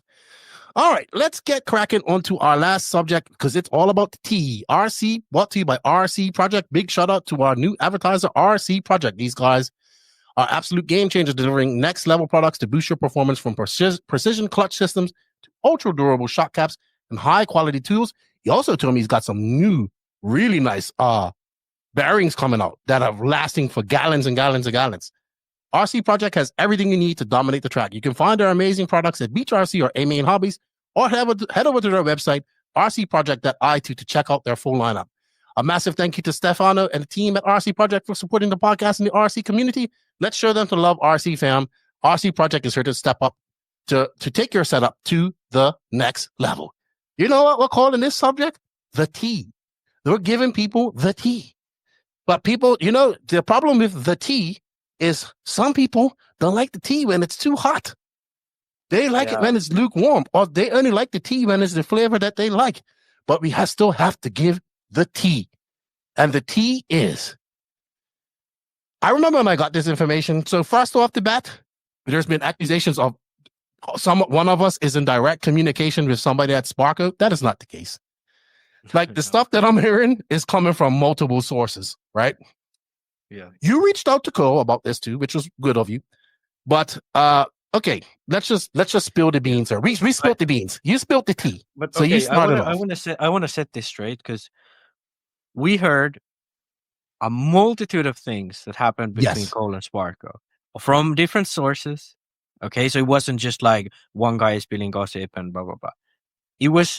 It's not multiple like it was not like some guy just messaged us that, hey, this happened and Cole is a piece of shit and whatever. No, we heard multiple things, but we chose to only say that Cole is being fired from Sparko. We stated the facts. Okay, you did mention that he got fired for off-track activities. Now that's part of it. But, sure, but it was not because of performance. That was my whole point in that. No. It wasn't like I wasn't referencing anything he did, and that I said not based on his performance, but something that happened off track. Well, and that was exactly everything we said, and that's 100% factual. That's 100% within what news should do. There was no, and you know what? My mom used to say: when you assume things, you make an ass of yourself. And guess what? I have made an ass of myself many, many times in life, right? But people just instantly assumed everything was about, puff, puff, pass, and alcohol, and all this type of stuff. And I'm just sitting there in the comments, and then, of course, we started getting a shellacking. You know what? I have to read out the funniest, most triggered comment of this, because you know what? I encourage people to comment and do that type of stuff. But when you attack, like, the media for making this happen, that's when I have to read out the comment. I have to, but this was triggered. But basically, let's lay out the story for everybody. I'll read the comment in a bit. So Cole Ogden, Simon Sparko, goes there. Look, I'm gonna be honest with you. We have defended Cole many times. You know what happened with HB? We ripped into HB. Like, that's shitty, right? There's no secret. Cole Ogden loves to party. That's part of his moniker. That's what he's known for, the people's champ. I love that he's into that. But let's be honest, the partying also hurts, right? Because you can't, like, people cannot make a difference. It's a difference to going out. Look, I'm the first person. I love to have a few drinks. after a race or even during a race. Don't get me wrong. But hanging out, and don't get me wrong, I've probably hung out till late too, but I don't do it very often. Hanging out late, doing all that type of stuff, this is all part of RC life, right? DNC is a festival of RC, like a party. That's going to happen. It's nothing wrong with that at all. Nothing wrong with that. It's people are there to enjoy themselves, right? So this seems to have started quite some time ago. And I'm going to have to lay some background on this. I'm not going to get into who said, she said, bullshit, and all that type of stuff because we weren't there. So we can't say that. Now, Cole has given your statement. You reached out to Cole. He gave you a statement. Yeah. The things that I've heard, people are like, well, this happened and this happened and this happened and all this type of stuff. But this isn't something that just happened at DNC. This is something that's been a process over the last few months, apparently, right? So, Sparko is released. Now, they released a statement. They really kind of should have released a better statement. Like they said, no, alcohol was not involved. I was like, man, whoever wrote that really they need to learn some PR. And they turned off comments. And that's the wrongest thing you could do because you're just going to still get lashed, right? Yeah. So it seems like this thing started with the team manager and Cole. Right. So I know the team manager. Cole is right. He is inexperienced. He has never done this before. He's an RC racer. He doesn't have to do this for a living. He just wants to do it because he likes it. Right. He's known Cole for many years. Known Cole when Cole used to come up to the Northeast. This man lives in Georgia, all this type of stuff. I remember when he was recruiting Cole last year and he was like, we're going to get him back out racing. He believes in Cole. He believes in him. Got him on the Sparko team because everybody thought Cole was going to retire. He didn't have a ride. Nobody knew what's going to happen. So Sparko came about, and it looked like it was going to be good. Sparko had a good little team. They had Cole. They had Tyler Jones. Aiden Ridgway is a local fast guy. And then, lo and behold, after SIC, they pick up Jonah Wilson. So I'm heard so many things. I don't know what's true. I heard starts with SIC with him not showing up. He says, it weren't in my contract. Who knows what happened there, right? So we're starting to see we're starting to see things start to deteriorate. But here's the thing. Cole gets a second chance at being a pro RC car driver, getting paid for that. I get it. SIC's right after January, but everybody else was there. Shouldn't he be there? You would think that if you want to go out and prove the world wrong, that you still have it, you should be out there for the first race, right? Senior driver, all this type of stuff. Then there was some argument over Truggy. He didn't want to run the Truggy at DNC, and I understand his points for not wanting to run it. But that conversation needs to happen in private with the team manager, right? Not in front of everybody. This apparently happened on a team chat, right? In front of everybody. That's what I was told. I'm just going by what I told. So he has a point. He has a valid point with Truggy, but this is the company that's paying you, right? This is the company that's paying you. What's better testing than actually going out there and racing? As for what happened at DNC, it looked like everything was going fine. I haven't heard that Cole was out there partying like crazy and acting stupid. I did hear he hung out a bit, but apparently there was some arguing and some dissension going on between him and the team manager while they were out there in California. He says the team manager's inexperienced and treating it like a vacation, which I could probably see because he doesn't understand that, he doesn't understand that as a team manager, you got to go. You shouldn't have to do this because these are grown adults, but you got to go get their food. Some of these guys, you got to go get their food. Got to make sure they do this. Seriously, I've been a team manager. I know. I see what these guys do. It's a thankless job. But he's also the boss in charge at that situation. So you got to listen to him, right? He's in charge. He's representing the company. So Cole was talking about he wasn't doing this. I get Cole's side of it, right? Here's what I'm saying about the whole situation. I don't know who's at fault here, but it kind of seems to be playing out the same way we see things play out when it comes to Cole, right? Usually he gets upset, things don't work out, it goes sour like this. When you're dealing with Cole, you have to understand that this is one of the negatives of him. He's gonna do what he wants. He's like Cole Ogden.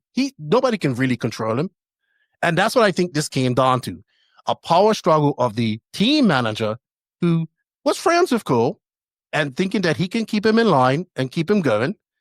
And Cole, you can't keep me under control. I'm going to do Cole Ogden things. That's the risk you take with Cole Ogden. Now, to say Cole Ogden is a bad representative for a company and all that stuff, that's not true. That's not fully true, because Cole's done a lot of good things for people. He helps people out. He does all that type of stuff. He's done a lot of cool, good things for people. He has done amazing things with RC cars. But here's the thing. Not everybody can do this for a living. Right? There's very few people that can do this for a living. You got another lease on life. You got another opportunity to do something that people are out there fucking grinding to do. Guys are out there making $500 a month, living in their parents' basement because they're young and they can do it to be a professional RC car driver. This is the truth of RC car driving. There's only a few people that make a lot of money comfortably, and then everybody's fucking scrambling just to make ends meet. That's why you see these guys are young. Aiden Horns, Grayson Fullers. They don't really have any responsibility. They can work for very little money and chase their dream. So Cole, instead of having all this infighting, right? I get it, things go wrong. This is where Cole has to step up as a senior driver. Instead of fighting it, and like, you got to work with this guy, right? Because you're the senior driver. You're older than Wilson. You're older than Jones. You've been around. You've done this. Like, the whole thing with Sparko is new, like fresh. They got a lot of new people in there. They don't, it's a whole new thing. RC business is weird. So in the end, this ends up with Cole getting fired for, I heard he had an argument with the team manager in the pits at DNC, and things just go sour. He says that didn't happen. So just to clear that up. Yeah, he says it didn't happen, but I heard it happen. Like, it was a shouting match, like people that were there. Right? I don't know I don't know what was said. I don't know what was happening behind us, but obviously this relationship went sour. And when things like that happen, both people are at fault. This man took a chance on Cole Ogden to bring him in on the team and give him a job and let him race RC cars because he believed in him. Cole got another chance. Did he make the best up? Did he make the best out of it? Obviously not. At this point, you put your head down. You go out there. You show the world. I think Cole is one of the most talented drivers in the world. But it always seems to come around to something like this at the end. And I get it. That's a risk you take with him. But at some point, you got to, like, just do your job, right? And, think about it. If you was working in a real job, could you fuck off? Could you get in an argument with your manager, underperform, and just act like that and still have a job? No. So what's the difference in RC? Yeah, and I do want to say this because I know when you go on your rant like that, there's a lot of people who they've probably met Cole only locally on the East Coast who don't really see him how he's outside of other places. Because I've actually never met him on the East Coast. I don't know how he does on that area. I've met him on multiple international races, and pretty much exclusively, he's not really the poster child of any brand. And I'm not talking about drink, whatever. I'm talking that, first of all, he's kind of a pain in the ass on the track. He's a hothead. He's a hothead on the track. He's not really nice to race with. Then, definitely not really a workable guy in the pits. From what I've personally heard. And well, you've also had some experience with him in RCGP, but I think he was at his best. Yeah, he was at his best, but still, even then, there He's was cool. a lot of, yeah, and I've seen with my own eyes and heard with my own ears, like, already then there were similar issues. For example, one round of the race, he had just informed the team that he did not want to show up because he didn't like the racing. Which sure, at that time, HP was fine with it. But you're like the second best driver of the team. You were expected to run, and you just tell your employer that, hey, I don't want to come because I don't feel like it. Fine. I guess then it was fine, sure. And then on the track, or at the track, I don't know how to put it nicely, but he's not he doesn't come off as a very, considerate person. Well, Cole Ogden has built up this image, which I love. He's the people's champ. Beast of the East. I love all of that. He gets into all of that, and I like that. But I will say this: when Cole Ogden was with Ronafalk and Bartine on the HB, that's when he was at his best. He was focused. He was doing things, because Ronafalk kind of, kind of took him out of right. And I'll never forget. I'll never forget when Ronafalk finally left HB. We was talking, and he goes, "Well, let's see if Cole can step up and be the number one driver, right, at HB, which is a lot of pressure. Going from that second driver to that top driver is a lot of pressure. And this is, I think, a role that Cole kind of struggled with, right? Because he has to balance I'm the people's champ, and I got to hang out and do that because I like that, and that's fun, and that's what people like me. That's what people like about me.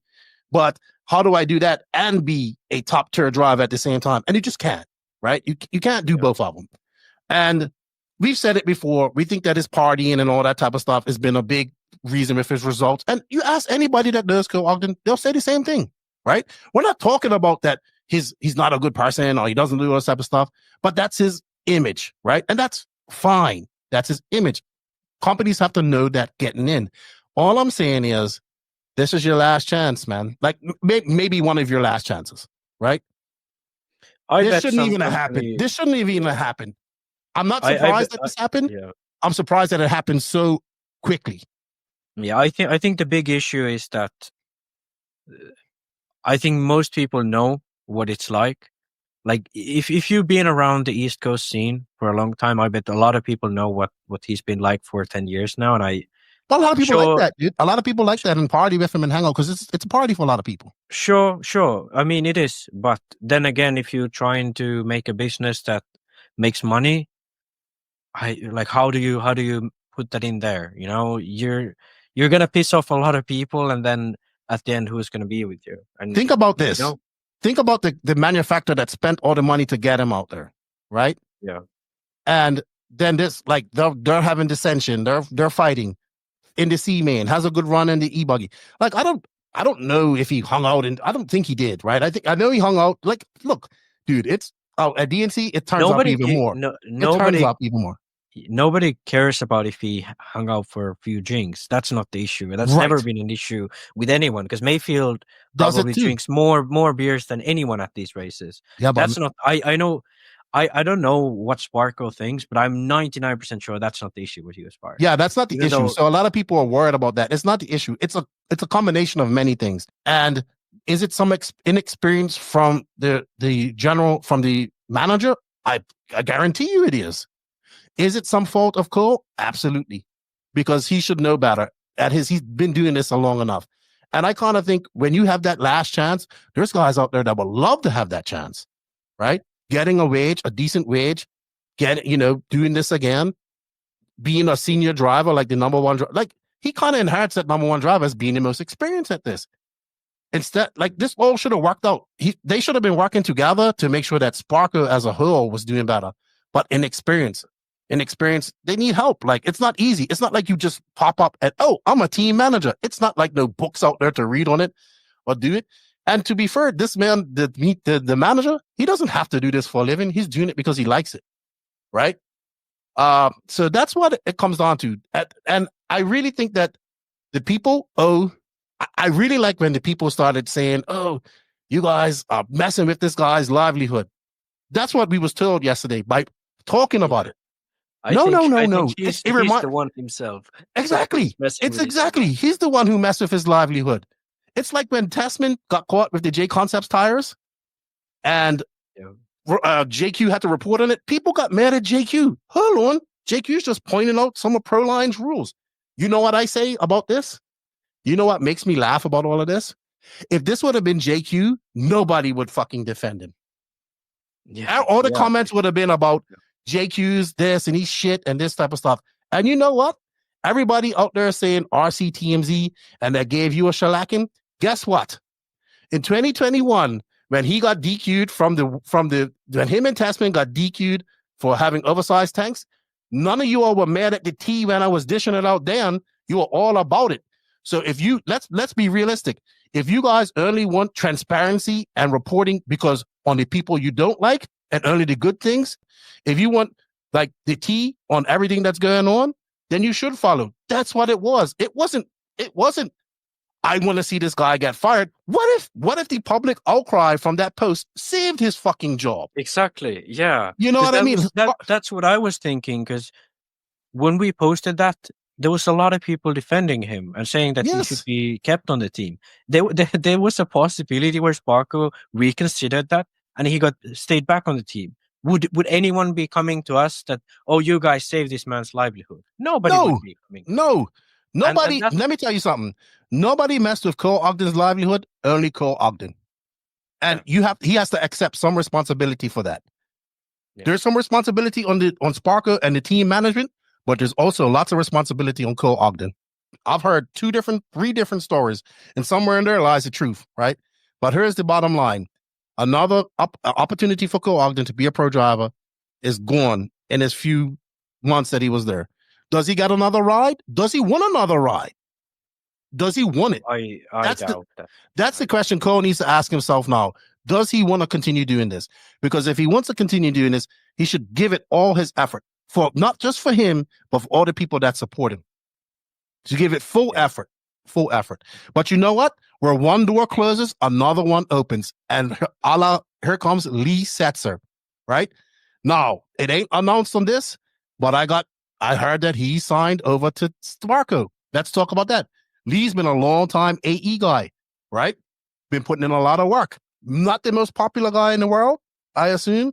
He's a young man trying to do things, but he's putting in the work, right? He's living, he's eating, he's breathing RC. He makes A finals. He has glimmers of brilliance. You know what? He's probably at that point in his life where he's got to make a decision. Am I going to continue struggling here on the AE team? Because AE obviously can't afford to pay all these guys a whole bunch of money. So he's getting something, but probably not a whole bunch of money. Or do I go with Sparko, give it a first shake, get a proper paycheck, and make something over it? Well, guess what? Where one squanders opportunity, someone else takes it over. That's how it is. Like, there are people out there hungry, looking to do this for a living, grinding. If you don't want it, that opportunity belongs to somebody else. Now, I have heard that this is confirmed, but it isn't officially confirmed. But I heard this has been kept really under wraps. I don't know much about it, but apparently Sparko wasn't the only company having internal problems, because apparently Associated had a big blow up. And I've heard this from multiple sources. I heard it's about the car, but that's all I've heard. I don't know anything else about it. And this kind of plays into the play why Lee might be leaving, if he's leaving. Yeah, I don't know anything about this. I don't know anything about it either. Last year, it seemed like Lee was joining WLRC at time because he was working really closely with them. But then it was like, no, he's staying with AE. And now he's leaving and going to Sparko, which would be very weird, but I mean, makes sense. And to my understanding, Lee is somewhat in the same area as Ogden. So, I mean, Lee's out of Virginia now. He's out of Virginia out there, Adrenaline. He's working on Adrenaline. He's in RC full time. Okay. But either way, I mean, looking at results, probably a better move. Obviously, Cole has a big following. He's been the number one guy. I think that's the biggest reason why he has a big fan base, because for 10 years now, he's been the sole man of the East Coast. And South, he has. So all of those people from the South, they've been looking up to him and him only. Like, he's the only guy who goes to these big races and can do well. And I mean, I get it. I get that. But, times change, people change. And maybe one of these days it's going to be someone like Lee Setzer or Jonah Wilson. Jonah Wilson, yeah. Look, man. It's pretty simple. This is no different from your real job. If you get in fights with management and you're going to be a pain in the ass and you don't perform, eventually you're going to get fired. That's it. Yeah. I'm not saying that's what happened with Cole, but you can't go, like, I don't care if you work at McDonald's, you can't go in there and argue with your management. There's a time to stick up for yourself. And I'm sure there's some times that he felt that he had to stick up for himself. I'm not disputing that, because I've been in these type of arguments in discussions in my job when I had working, right? Nothing's white and black. Nothing's black and white. Sorry. And I just feel like, wow, a wasted opportunity for him to do something like, for him to, I'm not saying he can't redeem himself, but it's going to be hard for him to get a full ride. I It's gonna be think hard. like especially because this is not the first time when things like this happen with Cole. You know, even Kenny Johnson from MKS, he was on Facebook saying like Cole was hard to work with before, but I've gotten him somewhat under his wrap. I'm not saying that he hasn't gotten better, or Yeah. he you know, or nothing like that. But man, like I'm disappointed. Like I just think that the guy's got talent. Like I've seen the guy do amazing things when he wants to, and it's just sad to see like this situation end up like this, like squandering it away, right? So he has to accept some responsibility for that, you know. And people that are out there giving Sparko a shellacking, yeah, I get it. You're all pissed off, but you know what? Sparko's gonna be all right. They got Jonah Wilson, they got fucking Tyler Jones, and they got now Lee Setzer and all the guys. They're all right. They'll be all right. They'll be all right. Right now, you know, Lee Setzer gets a good opportunity to actually step up and be a senior driver in a small team. Mhm. That's now it's his time to shine. Can he do it? This is his chance. Yeah. You'll see. And one thing as well, because a lot of in the comments was like, "I'm never going to buy a Sparko." A lot of the guys who are still Cole fans are running HB, so it's not like Sparko. What if he just goes back to HB? What if he goes back to HB? What could HB? But what about Chad? Ogden? Didn't he post like fuck Chad Phillips a year ago? So I think You know what? that Bridges can always be mended. Bridges can always be mended. But Cole and JQ definitely burned some bridges. I don't know. I knew You know what? that. Maybe he goes to Mayako now because that was his plan when Ronafalk left. Cole actually when he to join Mayako. I know. So but I think maybe he wants back to Mayako. I don't think JQ would. I don't think JQ would even do that. Maybe No, he I don't signs think- him to Invisible Speed. You know what? We'll have JQ on next week. I'll ask him. Yeah. I'll ask him. You know what, Max? We took a shellacking in the media this weekend, right? But Yeah. it was good. That's what happens. You know what? I got a few messages to me and saying, you know, when people are pissed off at you, you're doing something good, or you've hit a nerve. Yeah. And I'm not saying that's the whole goal of what we are doing, but if you want the tea, which people want, they can say that. You know what I don't understand? If you don't want to read what I'm saying, or you know all that type of stuff, why even comment? Because you know when you comment, Yeah. you get all the notifications for it. Yeah. No, Yeah, you know why? Because people want the tea. They want People it. want the tea. Yeah. They want it. And then some people said that we don't follow media ethics. Like, what the fuck? We're an RC media outlet. And second of all, we just said that the man got fired. You know, that's all we did, and that was facts.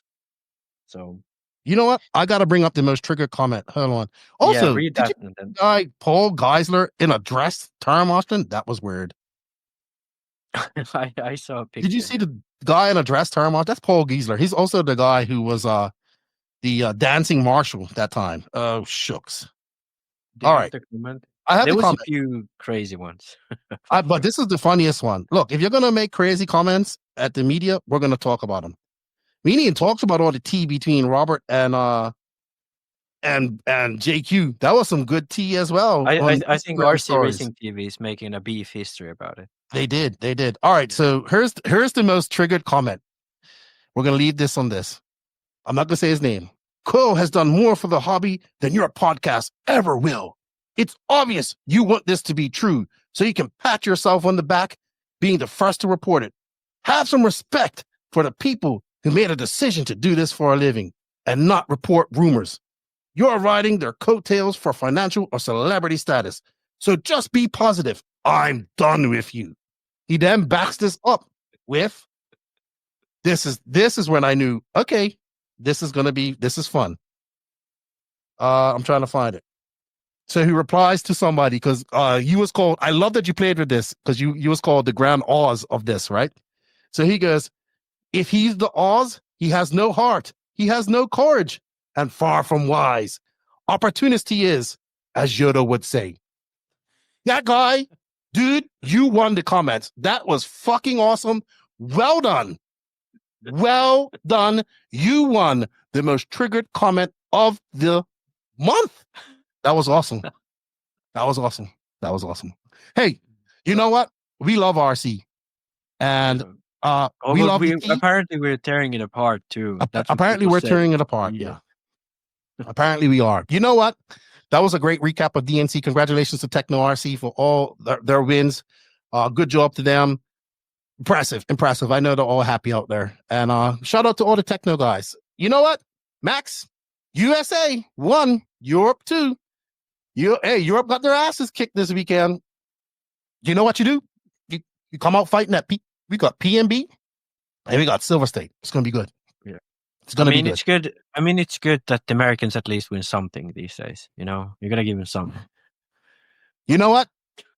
You know what? I hope people understand sarcasm, but I've been growing up, and I think that at least a lot of our listeners that are American, they don't really understand my sarcasm. So that was a joke, guys. You know, Americans, I love you guys. There was some guy in the comments yesterday. I don't know, what did he say? He said something about the Americans. I can't remember. Oh yeah. He said something about the Americans, and you say, "Hey, Americans!" I didn't say that. Yeah, I remember that. I didn't say that. You know, this was a good podcast. Unfortunately, Roach couldn't be with us. We wish him all the best, and his mom, she's doing pretty good. Thank you, Roach. We'll get you back up if you. We want to thank everybody out there for the support. Congratulations to everybody at DNC. It was great. We enjoyed it, and you know, hey, go check out my video. Why do we need Raw, or do we need Raw? Have a listen to it, and yeah, it's nothing bashing Raw. I think it's a good video, putting out my thoughts and all that type of stuff. And you know, I don't know, Max. We're just single-handedly ruining RC.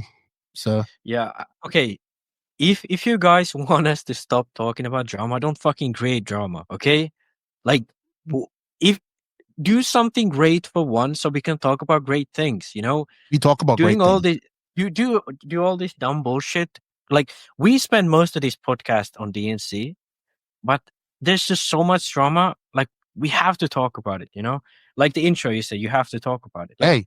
Do we just brush it to the side? Oh yeah, nothing happened. You know what? Like, if we did that, RC wouldn't have been changing over the last years, because that's what everybody used to do. Brush it under the carpet. Guess what? When you're watching ESPN and all these things, you want all the tea.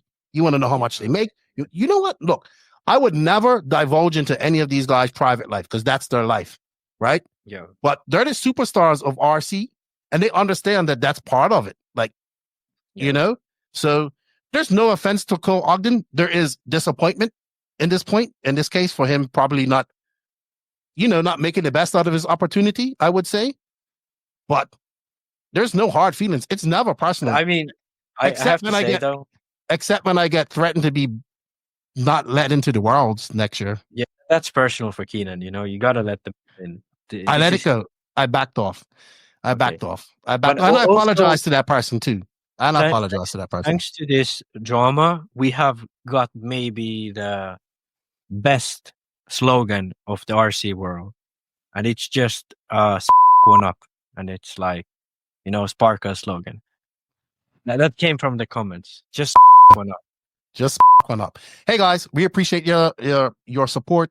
Big shout out to the NNRC squad around the world. We can't do it without you guys. Shout out to all the patrons and the NNRC YouTube members. If you wish to support the podcast a little extra, you can. Also go over and hit that sub, like, and notification button for us as well. And for Roach, help him get to 10,000 subs. Help us get to 7. Max, thank you. Max is, I don't know, he's going to, I don't know what he's doing. He's tired. He's sick. I hope you get well. I'm glad you made some time. It was 3 hours. You said it was going to be a short podcast, but we had a lot to talk about.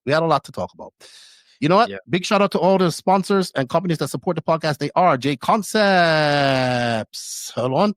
J Concepts, High Tech RC, Sidewinder Fuels, Latara Racing, Invisible Speed, MO Toys, Side Piece Racing, Hot Race Tires, Elite RC Productions, RC Project, Mayako, Techno RC, Beach RC, Racecraft USA, and Clinic RC. We have links for all of those companies in our written description, plus some other links for some other affiliate companies. Check them out. Showing the sponsors some love. Show us the podcast some love. Thank you all. We love RC. Nitro is the glory. E-Truggy is fucking awesome. And E-Buggy pays the bill. E-Truggy's awesome, dude. E-Truggy's awesome. Cancel Truggy. Max and Lefty, we're out. See y'all later.